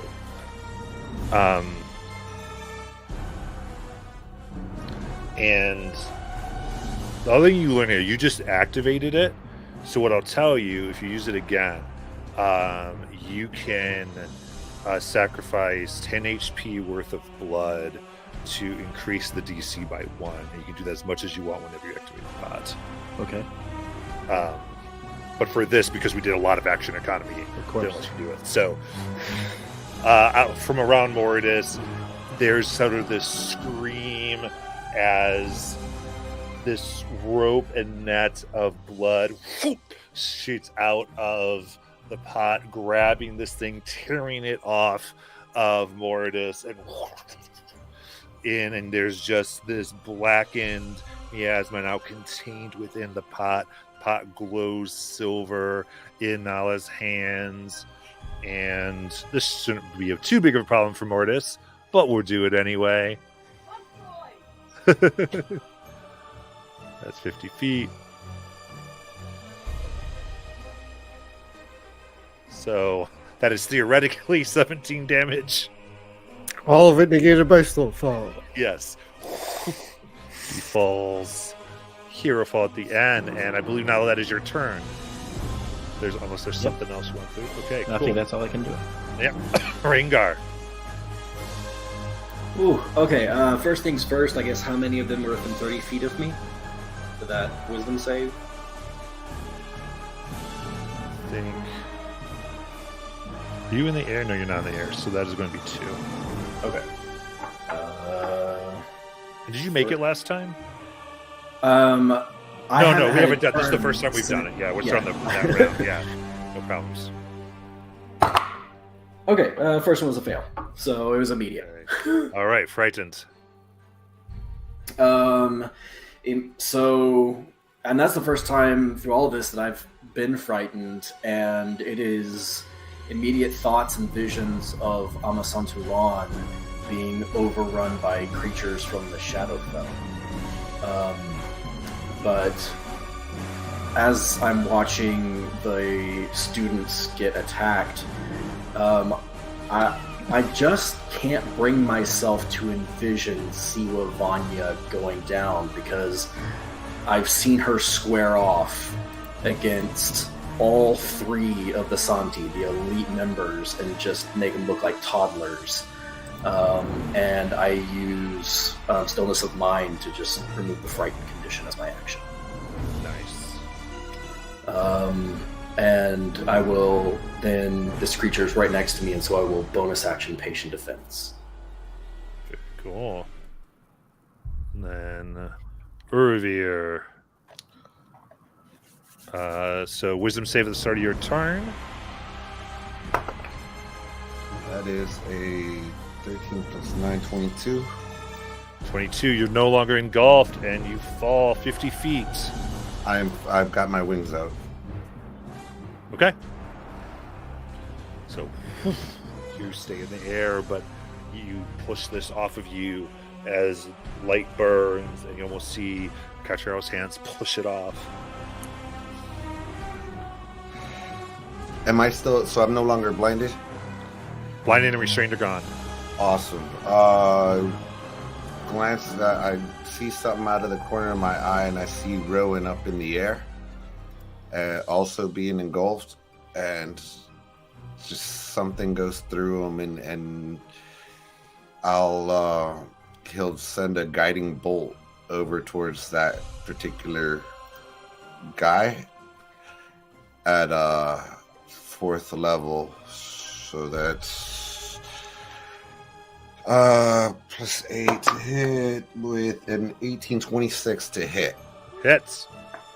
You roll an 18? Yeah. Crit. That's a crit. Oh, that's a lot. I'm gonna roll it on D&D Beyond here.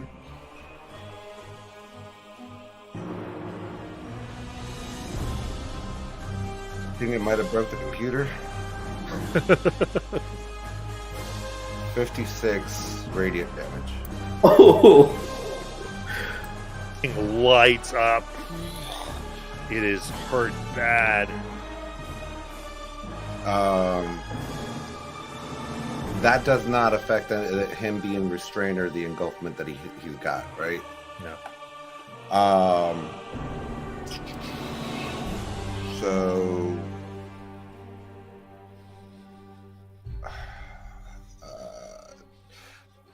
as a bonus action, I did the spell.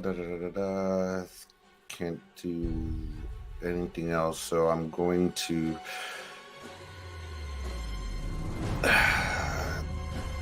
This is bad, but I need to do it. I'm gonna use my bonus action, use one of my with channel divinities to regain a spell slot.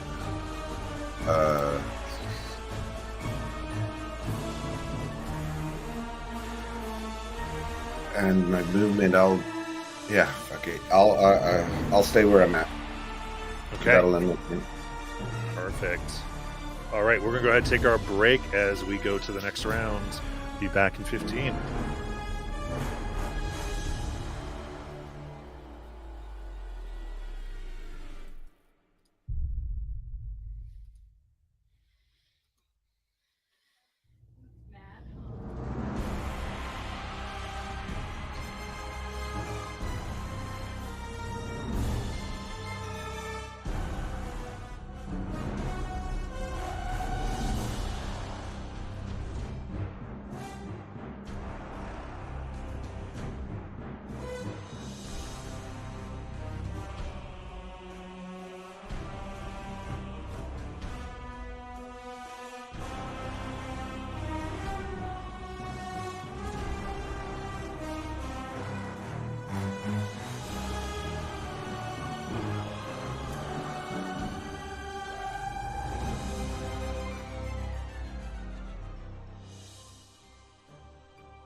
All right. Let's get back.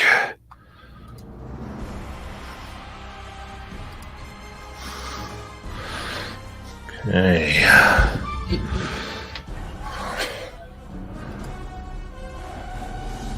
Back at it for Bim.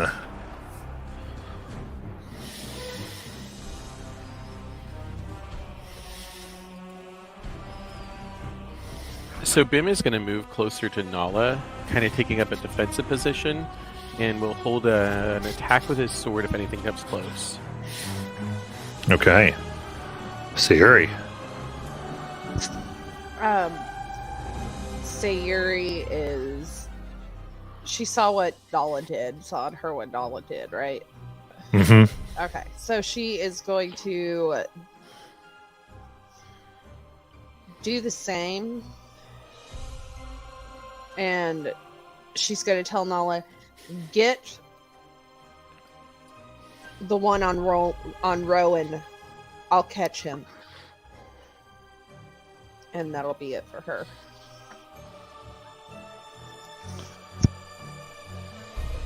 Or how far away is Rowan from Sayuri right now? Let me ask that real quick. Rowan is 50 feet in the air. Your position is,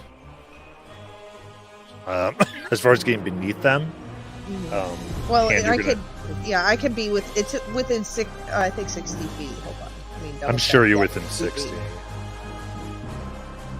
Yeah, Okay. so Yeah. you're going to run now to get beneath them? No, I'm gonna, whenever it happens, whenever he falls, I'm gonna cast Feather Fall on him. As okay, reaction. okay. Yeah. Gotcha. Perfect.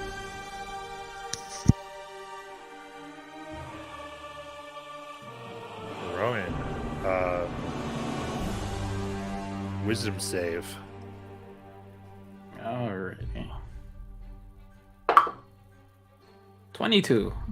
22. Okay. He falls. He falls. I cast Feather Fall on him. That's feather fall. Feather Fall! I already had my feather out waiting for him. It's Leviosa. No, it's Leviosa. All right. As your feather fall, and anything you want to do? Panic? Am I still blind? No. Blind Blur restraint is restraint? gone. You fell out of it. So you gathered your thoughts and you're able to defeat the fears that were binding the two of you together, and it is released. I'm not.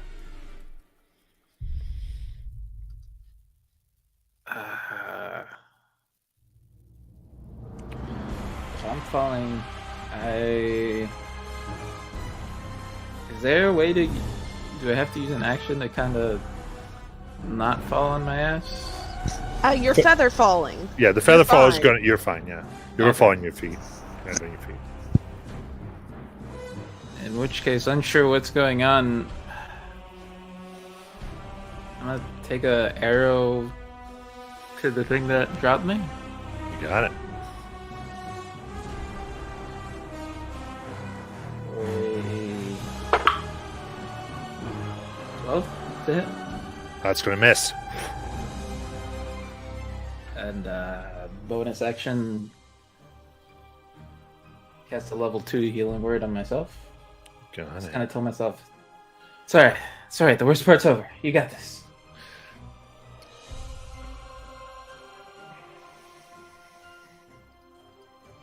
And, All right. I'll do it. Very good. In that case,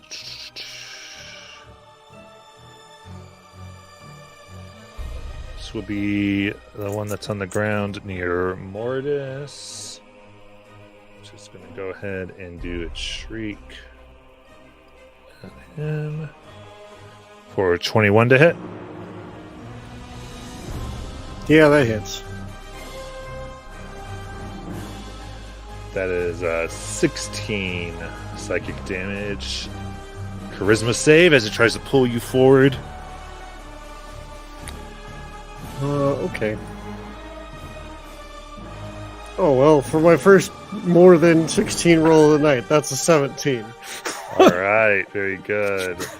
And a 14 misses, and then it's going to make you do a wisdom as it tries to engulf. Oh, good. That's a natural one. 6 psychic, and it lifts you 45 feet in the air.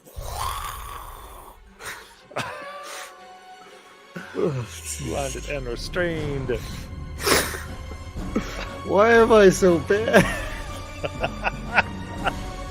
Mortis, it's your turn. Ugh. Okay, hold on. Blinded and restrained. Okay. So... Do you get the immediate save on the beginning of your turn? Yes. Oh, yeah. Enemy, so wisdom save. No, that's not going to do it. That's a 14. 14, no, you're in it. Okay, it doesn't matter if I'm already frightened, so I will cast Cure Wounds on myself Okay. and heal for 7. Nice. Bonus action, patient defense.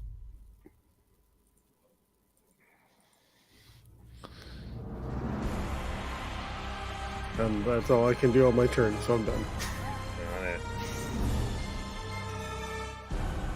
All right, so now we got the one that was on. Rowan is going to go ahead and let the shriek fly for 25 to hit Rowan. I'm gonna silvery barge that. You got it. That is 15 to hit Rowan. That's gonna miss. All right, so again for 19 to hit. That one's gonna hit. That is 13 psychic damage. And charisma save or get pulled up 15 feet. Oh boy. Roll on D&D Beyond. 15. 15 fails. You go up 15. It only has to come down 35 to try and engulf. So do a wisdom save. This again. Don't fail me now. 21. 21. It does not do it, and you just fall down. Do that 20 feet, so we'll go on damage. And next, got the one that is excuse me, by Revere. Strengths out. 24 to hit Revere. Hits. That is 10 psychic damage. And dirty 20 to hit. For another 13 psychic damage. Miss. Oh yeah, so you got 21. My bad. Sorry about that. And go ahead and wisdom saves. It tries to engulf. Wisdom saves. 7 and 9, 16. 16. That is a save. Not engulfed by it. Then let's see. Unless the last one. That's by you, right, Rangard? Did I do you already? No, that's correct. Okay, perfect. And I have patient defense up. Okay. Disadvantage. 17 to hit. Yes. And 14 to hit, which will miss. Bonus action trying to do the engulf. Neat. Is it a wisdom? Yep. Oh, 22. All right, very good. Nala. All right. And you said the DC on this is a 16. Is that like my strength plus 10 or something? It's simply 17 because of what the cauldron 17. did. Oh, okay. Okay, I got you. All All right. It resists. It has to make a save against what your highest stat is. My highest stat. So since your highest stat is strength, it makes a strength save. Oh, I get you now. Okay, that's what threw me off. All right. Okay, and you said I can take 10 points of damage for every time I want to increase that number for 1 round. Yeah, by 1. Yeah. So in other words, by next round, I'd have to do it again if I wanted to increase it. Is that right? Okay. All right. So it's currently at 17. I'm going to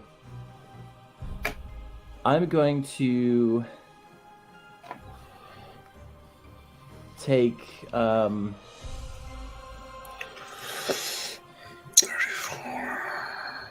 I guess I'll take 30 HP Okay. loss on this. You bleed into it as it glows. Yeah. Okay, And, so that's a DC 20. Yep. And so I'm going to target the next most damaged one that I can tell. I don't even know if I can tell, but I'm going Yeah, this one you can tell because it's in real bad shape. It's by Ro. It's the one that's been attacking Rowan. Okay. So we'll try this. So All right. it needs to get an 18 or higher. And it gets a 7. So again, she says the lines from it. The blood pushes through, and boom, it gets contained with miasma. All right. And so since that's my full action, what I'll do is do any of these other things look really badly beaten up? That's the last one that looks awful. Okay. So I will just kind of repeat what others have said here and just kind of say, try not to hurt them. And that's, I think, all she can probably get out before it's the end of her turn. Rengar. Rengar is swinging full force at this thing's face as Nala says that, and he lowers his strike and opens his fist and plants it square in the chest of this creature. And I'm going to try something different just to see what happens, because Rengar had that connection with that little boy last night, and he was able to, for just a moment, perhaps, remove the fear that child was feeling. And so I want to use Hand of Healing, because Bob Uri said that these things feed on fear and terror, and I want to try and cure the frightened condition on this creature with Hand of Healing, the key point.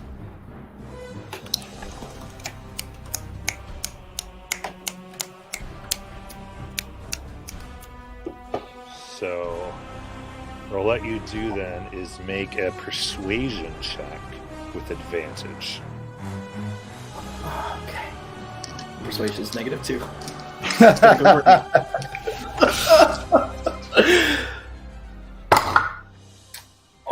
But that's an 18, so 16? 16's the DC. Yeah! All right, you put it out. It begins to light up bright as you try to end the fear, and you see it waver for a moment as there's almost this pull of elasticity as it seems to get vaulted towards the wagon and fade and seems to be gone.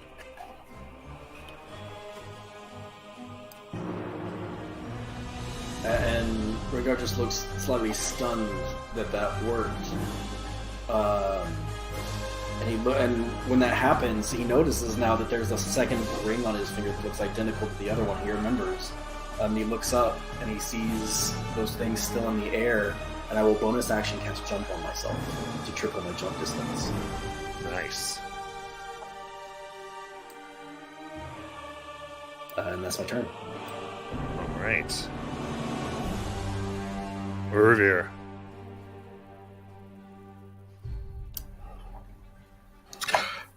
I'm gonna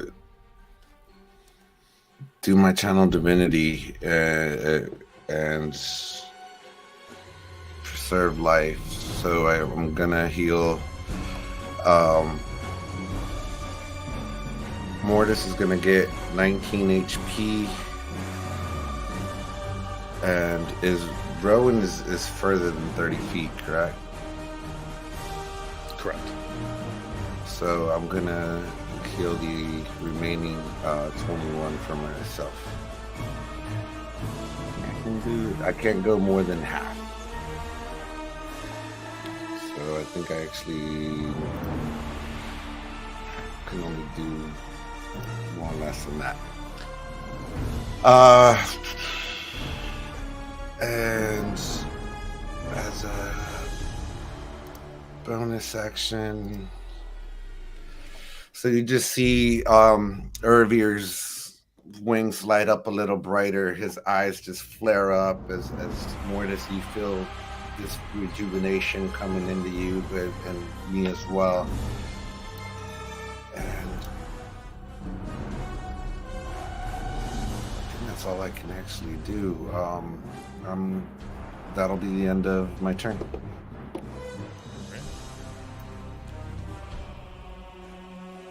All right, you get to round 4. Bim, it is your turn.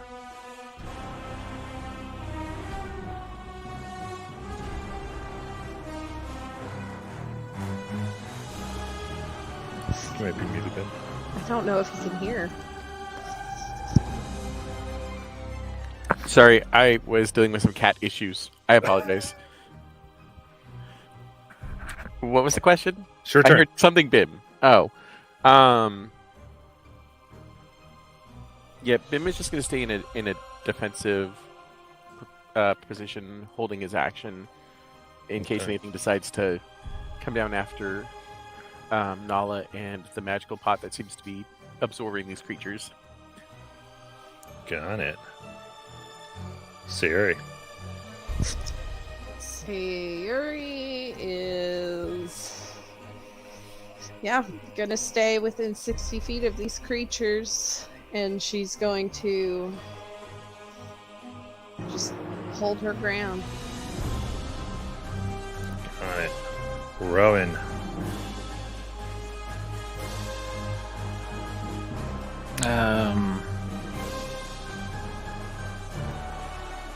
Kind of seeing. Do they look? So they're still 45 feet in the air? 50. All the ones here are 50. And there's 2. 60. And these look relatively healthy. Mm-hmm. Hearing what Nala said and kind of taking a page out of what we saw Rengar do, he's gonna pull out his lute and start playing some sweet dulcet tones and cast Healing Word as he sings a lullaby that he learned at the one closest to Mortis. If it's within 60 feet, if not, he'll do the other one. Okay. Gotcha. So you're not healing Mortis, you're healing the one that's near Mortis. Yeah. Okay. So make a persuasion check.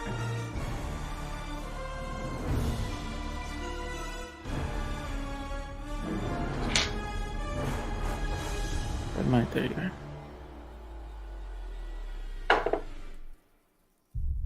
That is in 11, 18. 18. Play it. Light swirls around it, and it flees and travels. And you see, if you're watching within the cabin, you see them kind of go and almost melt into a child.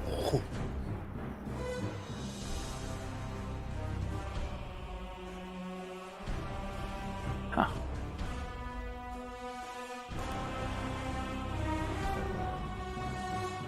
And I will do the dodge action and end my turn. And I will burn my reaction to slow fall. Yeah. That's going to make it, I'm sure. And Mortis, it's your turn. So at this point, Mortis has been up and down, up and down, up and down. So I think at this point, Mortis just vomits.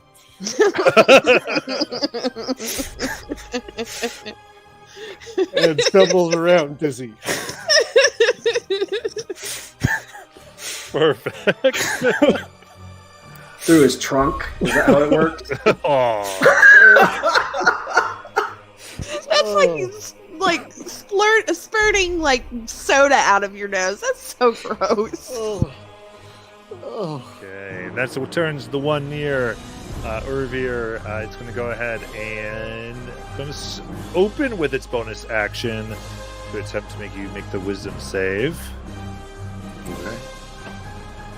I'm gonna use the inspiration I got here. Nice. 25. That works. It's going to go into attack. 10 will miss. 10 will miss. All it's able to do. Then Nala. There's one left on the field that you can see. All right. And okay, so Nala, she did 30 HP last time. All right. 50, 60. I think she's going to use everything she has. She's going to reduce herself down to 7 hit points. So she's going to put 60 in it. Okay. So I would make the DC 23.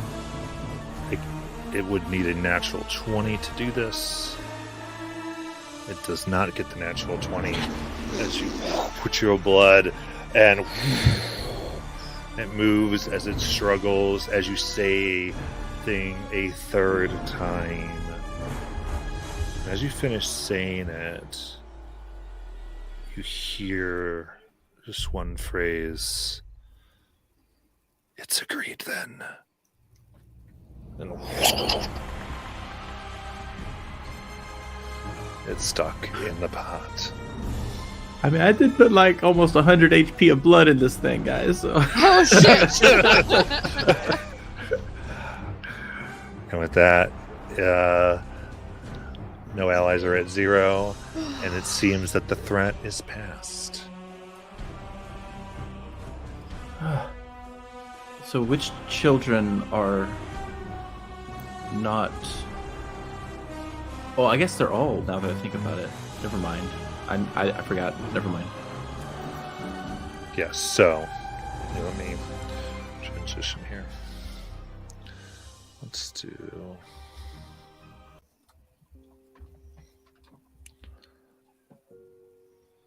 You look, you breathe here. The 5 children are still in their states.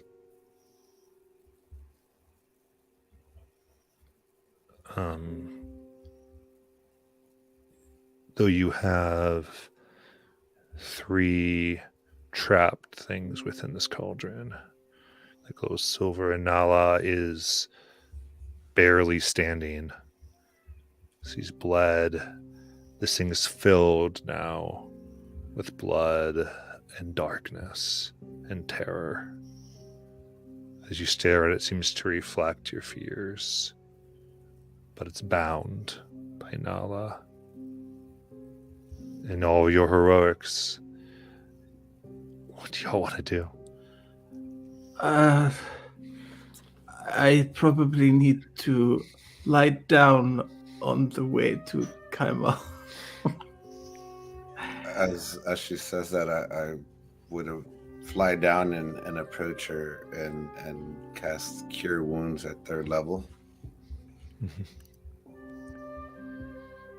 Since Vim was standing next to her, he would also do that. So begin speaking in Sylvan. Pushes up some more tea leaves and will do Cure Wounds at 3rd level. And if it's within the radius of the unicorn, doesn't it do extra stuff? Yeah, she'll get 2 more hit points because that's my druid level. And 22 out of Cure Wounds on Urvia. Oh, so 4 extra HP for both spells.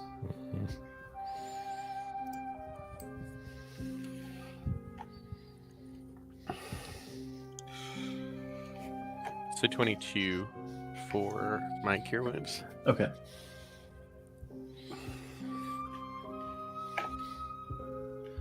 Hey, we matched. Yeah. Yeah, just that's going to be a habit now. Rengar goes to see if he injured any of the kids again. You inspect the kids. They don't seem to be any more hurt or changed.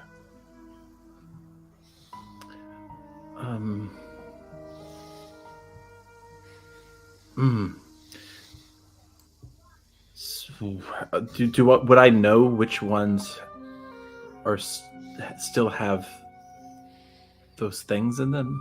You can have a sense of it depending on what you want to do. Okay. Well, I guess I could find out really easily, but I didn't want to put them through pain to do it. Would I have seen which ones went? Because I was standing right by them, I assume. Yes. When they... Yeah, you saw which ones got. So, here, let me tell you. Let's get this. The 2 that have it are. Where's my stupid thing? There we go. It's going to be Emma and Ava. 2 oldest. Okay. And with that, but they're all still kind of that way because we didn't do the thing that Urvir did. Right. There's no visible change in them. Gotcha. All right. Okay.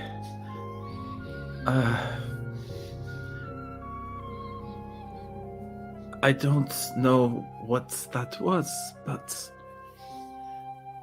hopefully they are contained for now, and we can.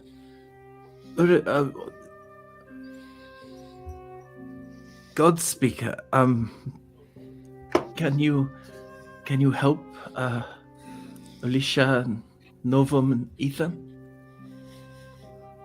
I can try. He cannot do what he did. It's- That is not a fix. This is not going to fix the problem.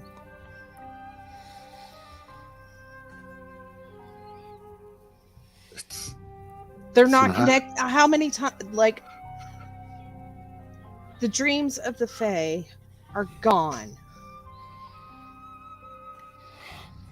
Children are connected to the Fae for their dreams, their creativity. I have the last remaining dreams from the Feywild, and she'll pull out the crystal. Right here. You pull it out. It glows silver, and the pot begins to glow bright silver.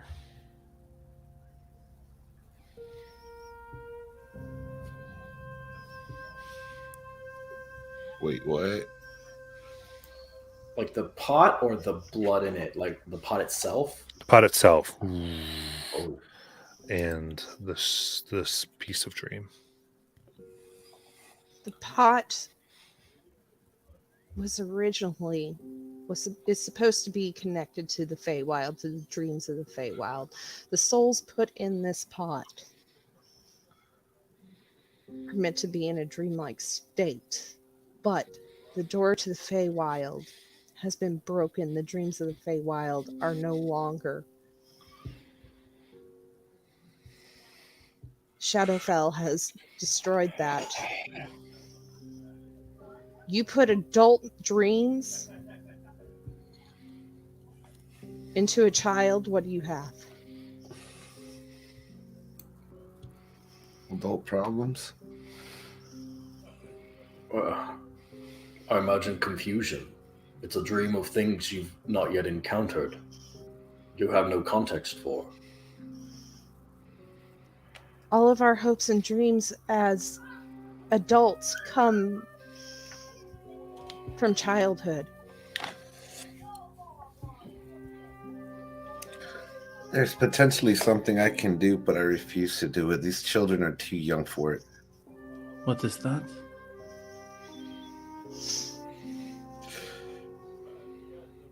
At Temple, we at times do ceremonies for coming of age to mark the children coming into adulthood. But I mean, look at do that. Ethan. He's still a toddler. I will not take that away from him. I'd rather it consume me first before taking away his childhood. If I move the crystal closer to the pot, does it do anything? You take a few steps closer, and a silvery mist of steam begins to form on the surface of the blood of miasma. Miasma starts to rise, reacting. Can I try to decipher what it means? You can make an Arcana check. Are there any inspirations left? I was going to ask if I can guide her, but I don't know if it would make sense. Oh, you can guide in this, yeah. You can, Okay. if you want. I'm good with that. Okay, thank you. Oh, yes! Oh my god! That's a nat 20 for 24. Alright. So, alright, nat 20.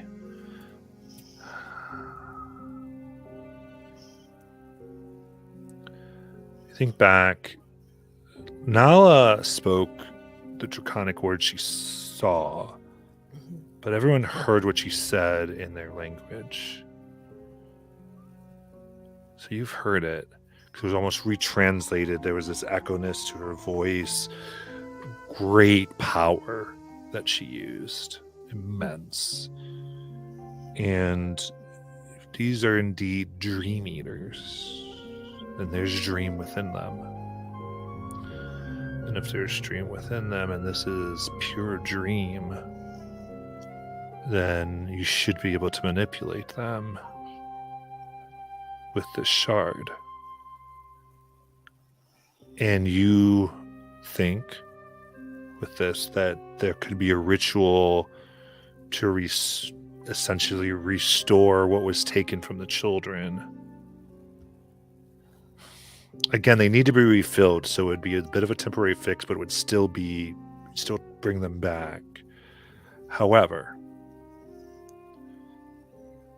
if the ritual fails, it'll consume the shard. Oh. But if it works, the shard will remain intact. Okay. Okay. Okay. Because the one thing she does not want to do is lose this shard. And what I'll say, with the natural 20, you have forever tied yourself to what dreams are.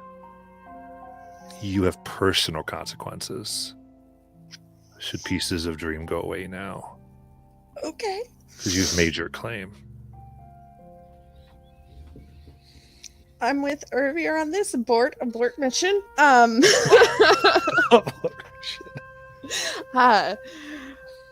Sayuri will. I mean, there's things you can do, and there would be a few things, but it's up to you. Yeah. Okay. She will relay everything but the consequences to herself. to everybody. Okay. Yeah. Then what are we waiting for? It sounds like this is the correct plan. Okay. If we do this and we lose this shard, we lose these dreams. We have nothing to start with when we went to fix the Feywild, to restore the dreams, because it's not just affecting these children; it's affecting all children. Just out of curiosity, Ringar knowing Sayuri as long as he's known her, do I know that she might have held something back? Insight check with advantage. Do I need to do something? If you're trying to conceal, go ahead and do a deception check. Okay. 26. Oh yeah, you know that I'm trying to conceal something. Yeah, I got a 19. Oof. But the children are right here, and we can help them.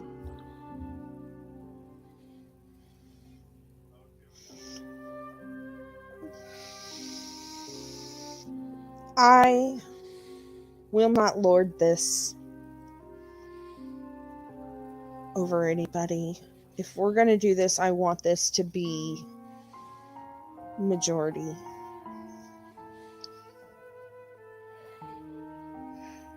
I have my reservations on this because I don't want to... Yes, the good outweighs the bad, but... Or maybe the bad outweighs the good. I don't know anymore, because this does not just affect these children right here. It affects all the children in Exandria.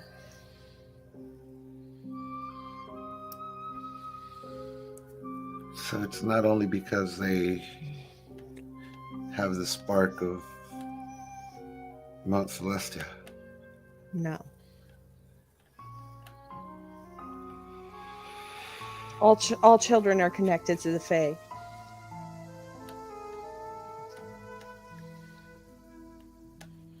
We can do something, but what are my options on manipulating this thing? I think, given its nature here, we would do this. Everyone can kind of decide how they'd want to do the ritual, how they'd want to aid. It's powerful and would take the group. And so it kind of lets them kind of role play and some, you to name kind of what you want to do. Okay. We can do this. But I need all of your help to do this.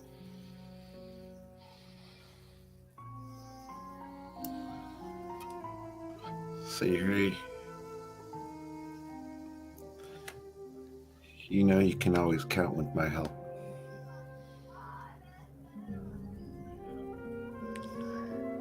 So Sayuri said a vote. Are you going to take the vote?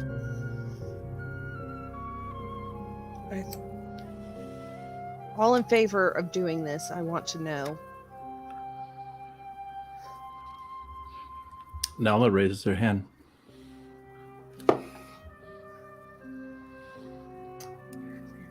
And this is without her voicing the personal Correct. ramifications.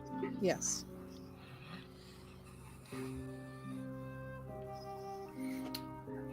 Rowan will raise his hand. Mortis, Bim, Rengar.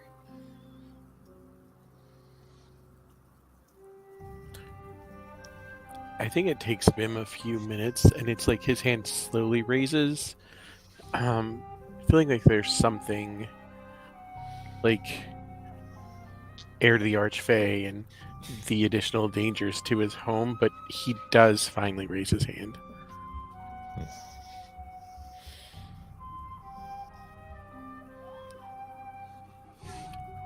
What's Rengar's? Because I think... Ringar hasn't been watching the others raise their hands. He's been watching Sayuri, knowing she's left something out. and having a pretty good idea, if not the specifics, at least why she might withhold something like that. Yeah, I feel like Ringer is certain there's a risk to her. Maybe not know exactly what it is, but just because, why would she leave it out? I think, again, with your connection to her. Right.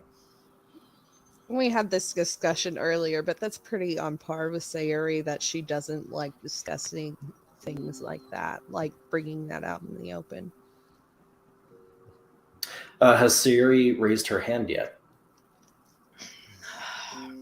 She's not voting. She's waiting on you. She's letting everybody else vote.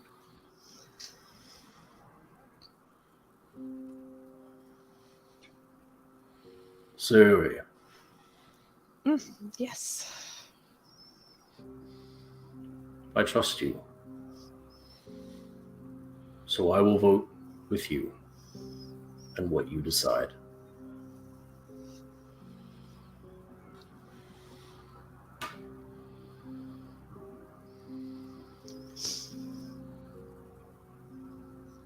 She'll nod, and she'll look to Mortis, who has not voted yet.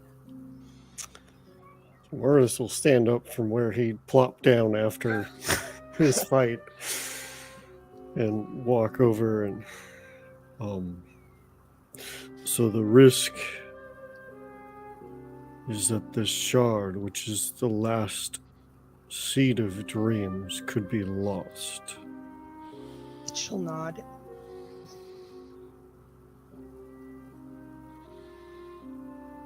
I think we need to figure out a way to plant the seed and use it effectively.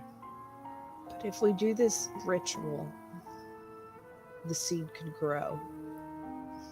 Is that what I'm getting from this? Mm-hmm. The seed will grow, and there'll be more to start with.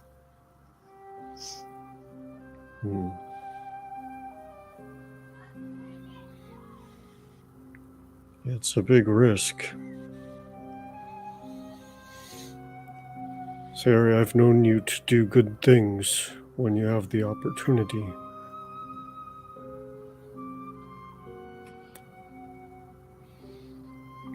I think we should trust your wisdom.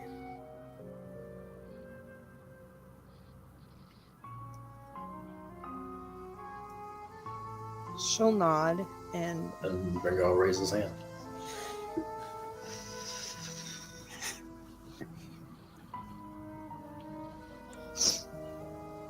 okay.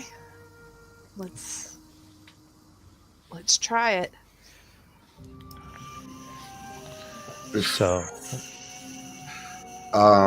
we don't have a sense of what she's gonna roll for or anything of that nature, right? well, so this is what we're gonna do. Okay. Each of you, I'm gonna help prepare this ritual, and what I'll say is this is a ritual of children's dreams.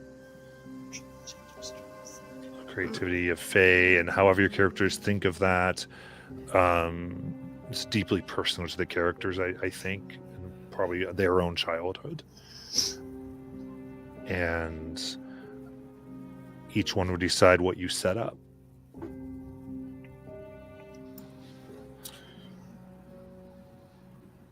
I would come to Sayuri and just lay my hand on her shoulder, and I would cast a 3rd level enhance ability.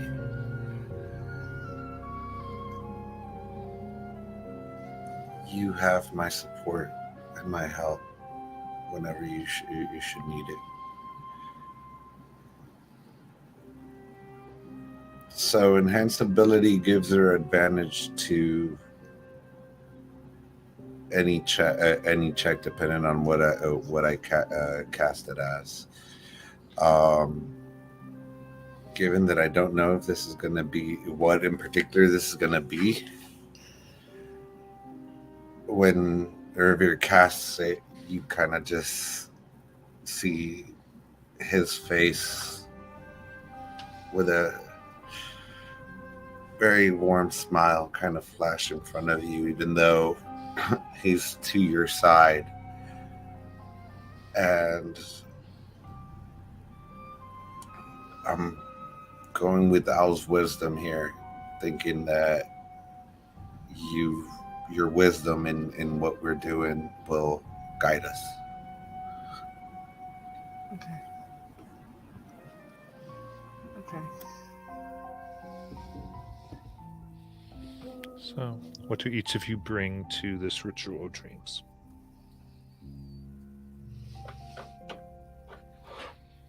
Nala will go last. Okay.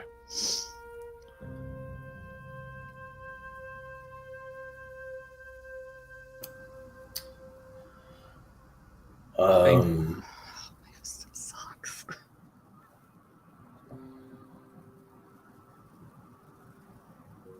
Yeah, Rengar will step forward. And knowing that it helped with the child last night, and that it at least temporarily seemed to help recently in that fight against the creature. Rengar looks down at Sayuri.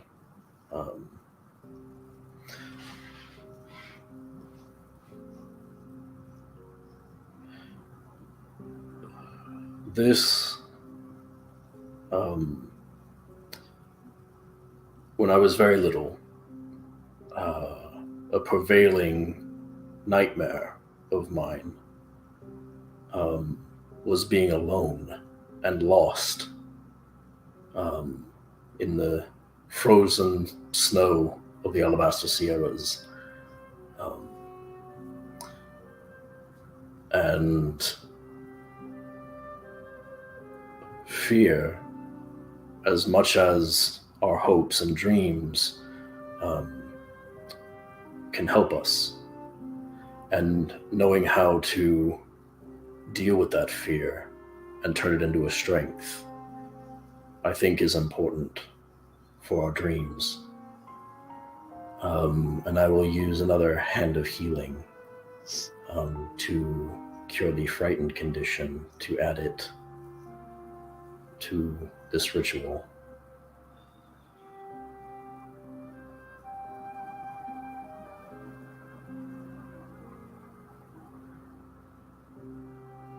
Knowing that we're not alone is my dream.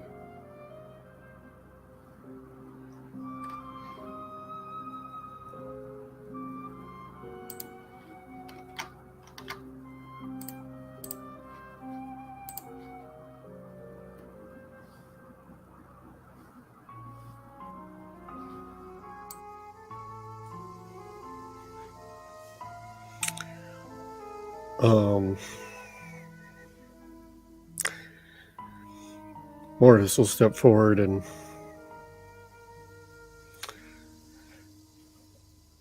just, I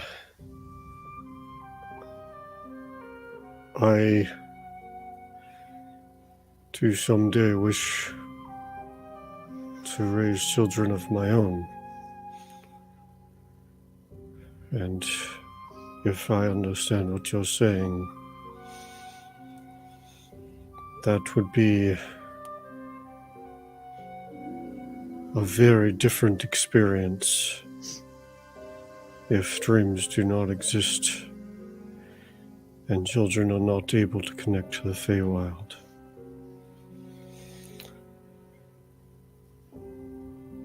And I think that the observer would want things to watch over. And I will cast Bless. And I'll bless Sayuri, Nala, and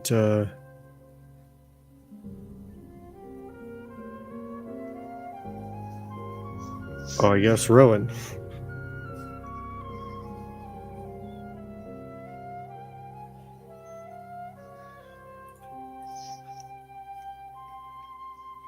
And I think Sayuri would want to go last on this because she has an idea of what she's wanting to do and she needs everybody's input on this before she can do what she's going to do.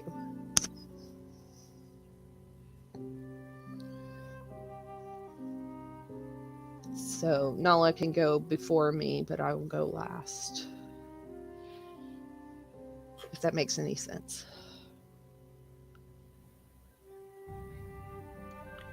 I think Rowan steps up, lute in hand. He mentions how when I was little, my mother would tell me stories and they'd lull me to sleep. Tales of adventure, a sense of wonder. Whenever I would have a bad dream, she would come in and she would sing to me then too. She would tell me that everything will be okay. He'd start strumming away a kind of, sort of like, I guess, a different kind of counter charm, a more warm and caring kind of feel to it.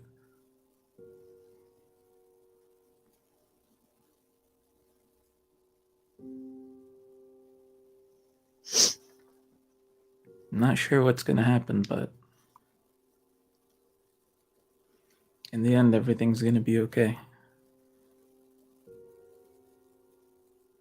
This will be no different, Sayuri.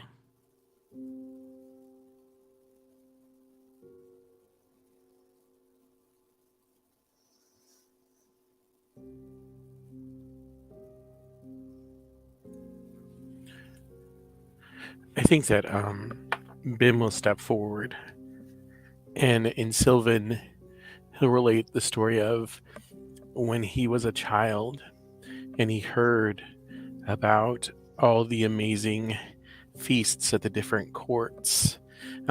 It was always a dream of his to get to attend one of these amazing dinners, and he'll reach in his bag and he'll pull out a folded piece of parchment that is from the Feywild, and is actually, as he unfolds it, he says, "This was an invitation I received from the summer court to attend one of these, and so that childhood dream that I carried with me finally came true."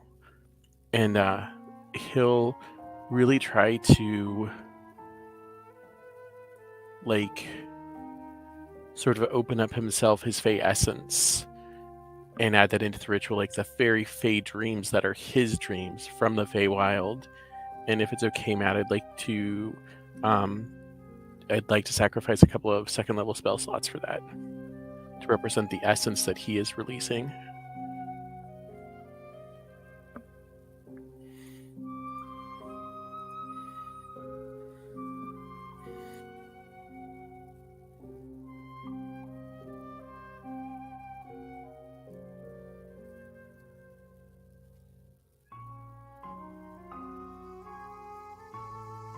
You're muted.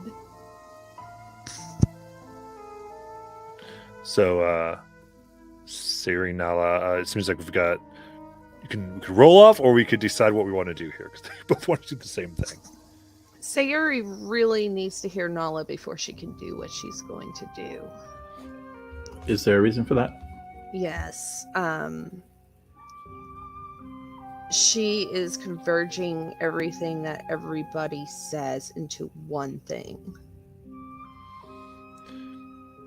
So your intent is to do like a summation of all of it, Yes. and into something is what you'd like to do.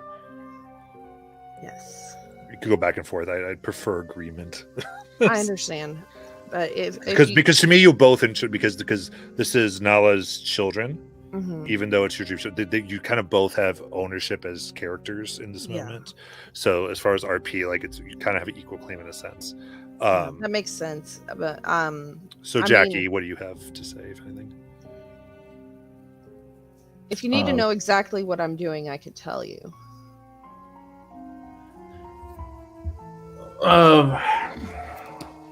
There was a reason she wanted to go last, but you know what? It's fine. I'll go.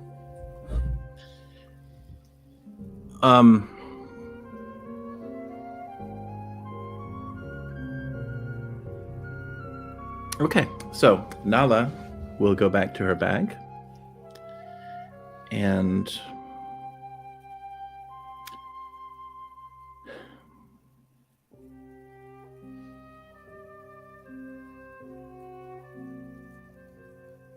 you know what? I'm going to step away for a minute. I'll be right back. Okay. I'm sorry.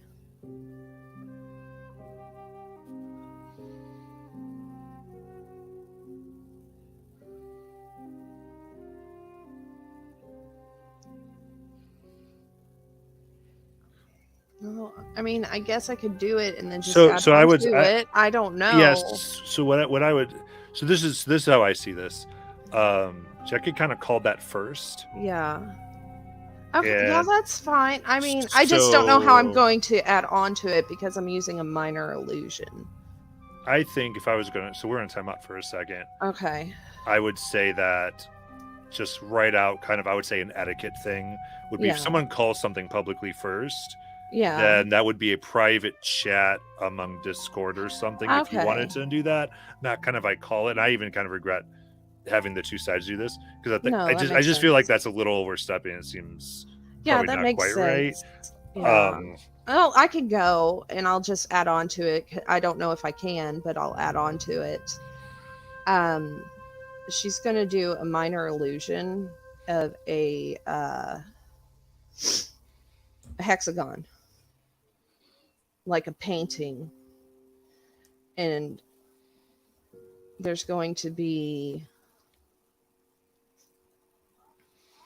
on each, like, it's going to be sectioned out into triangles. And each section is going to have like a painting of how she interpreted everyone, what everyone has told her, their dreams, their fears, stuff like that. There's a blank space for what Nala can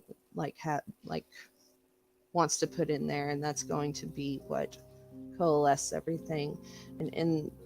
And when that comes in the center is going to be a circle of children, but they're not just any children.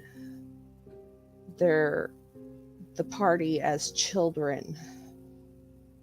Bim, Sayuri, Nala, Mordis, Rowan, Rangar, Irvir, as children holding hands as one. And the what will tie it all together is what Nala comes up with. Does. okay. So Nala. Yeah. I'm back. Okay. So, Nala goes back to her bag. And probably during when some of the others were going, probably wasn't paying too much particular attention because she was very singularly focused, and I think so as she goes into this bag, she opens it up, and it's the bag that that's on Doggo. And she would reach in and she takes out this children's toy. It's like a stuffed bear. And she'll take the bear with her back to the group.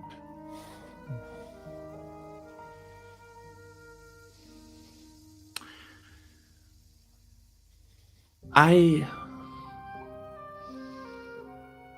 do not have children dreams.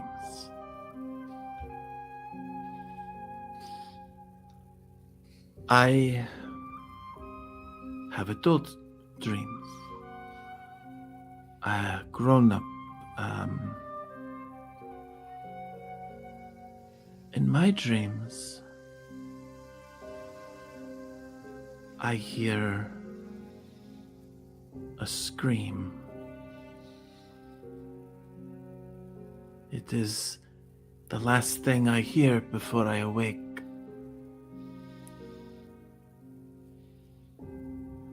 And it is always the scream of Lucky.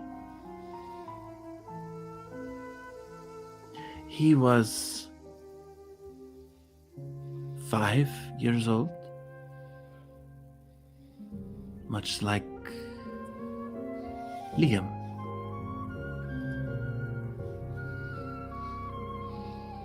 And this, along with his dog, is all that remains.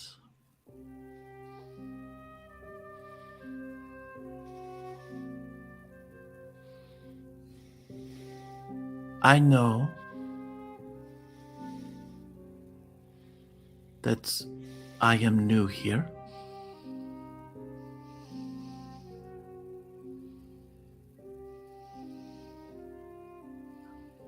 I would risk the dreams of every living thing if it brought my son back.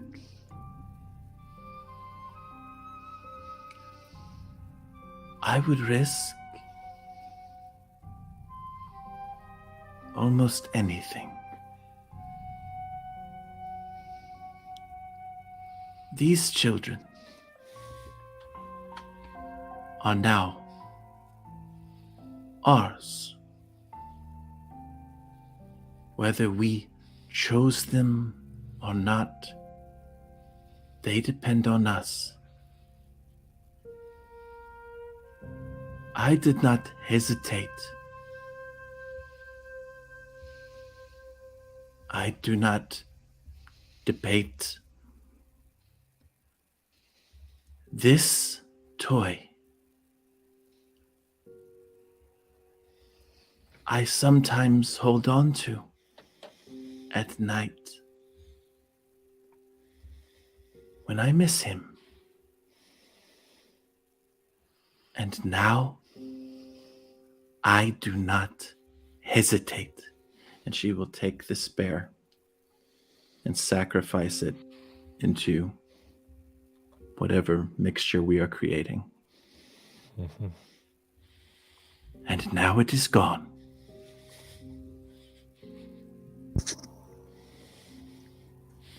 I think with that, the image that Siri has created would be of Nala, bright lights surrounding her, and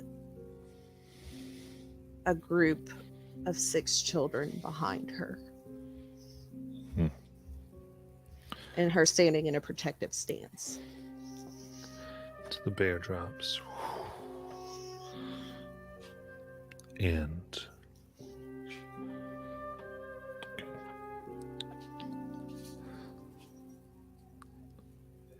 depending on what y'all gave, I calculated the chance, and this was sort of like a resurrection roll, so I've rolled the die. Now, the bear sinks below as this soul energy, music, essence of Fae itself and dreams, and this object is bare, full of potential. Once. That's what dreams are. And you see the miasma blood flow around this bear as all the energy makes it glow bright. And then that brightness begins to spread into the darkness. Like glows white.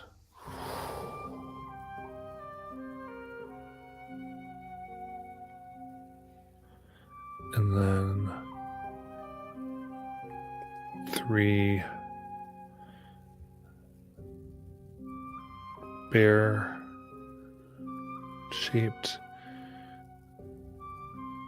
green and pink forms rise and float.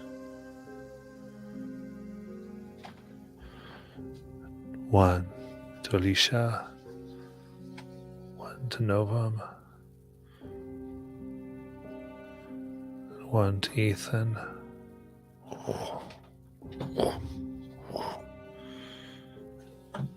And they each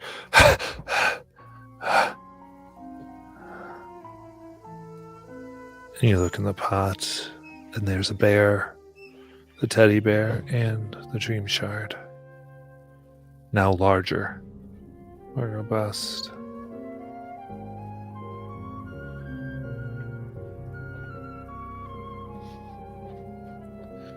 What would you like to do?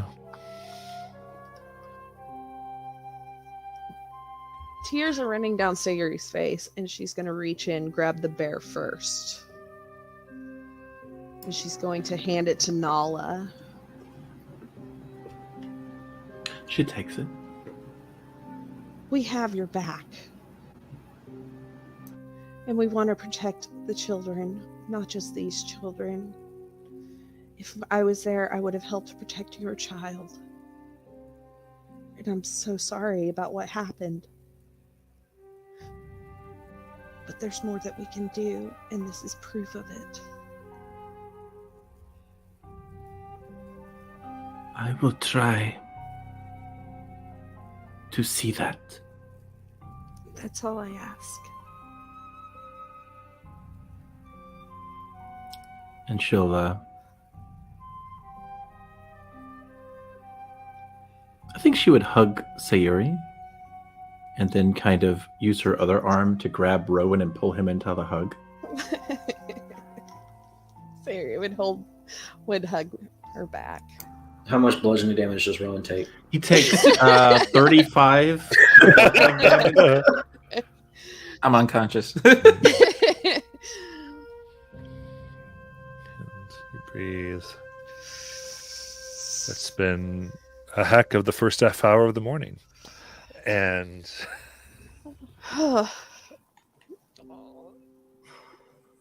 it's children are weak like Liam moving, and even the gift you've given to them, you all have a bit of hope. And we will end there for tonight. I'll come back for the second hour of the 22nd of sure. We will those of you watching, thank you so much. We'll catch you next week. Good night. Good night.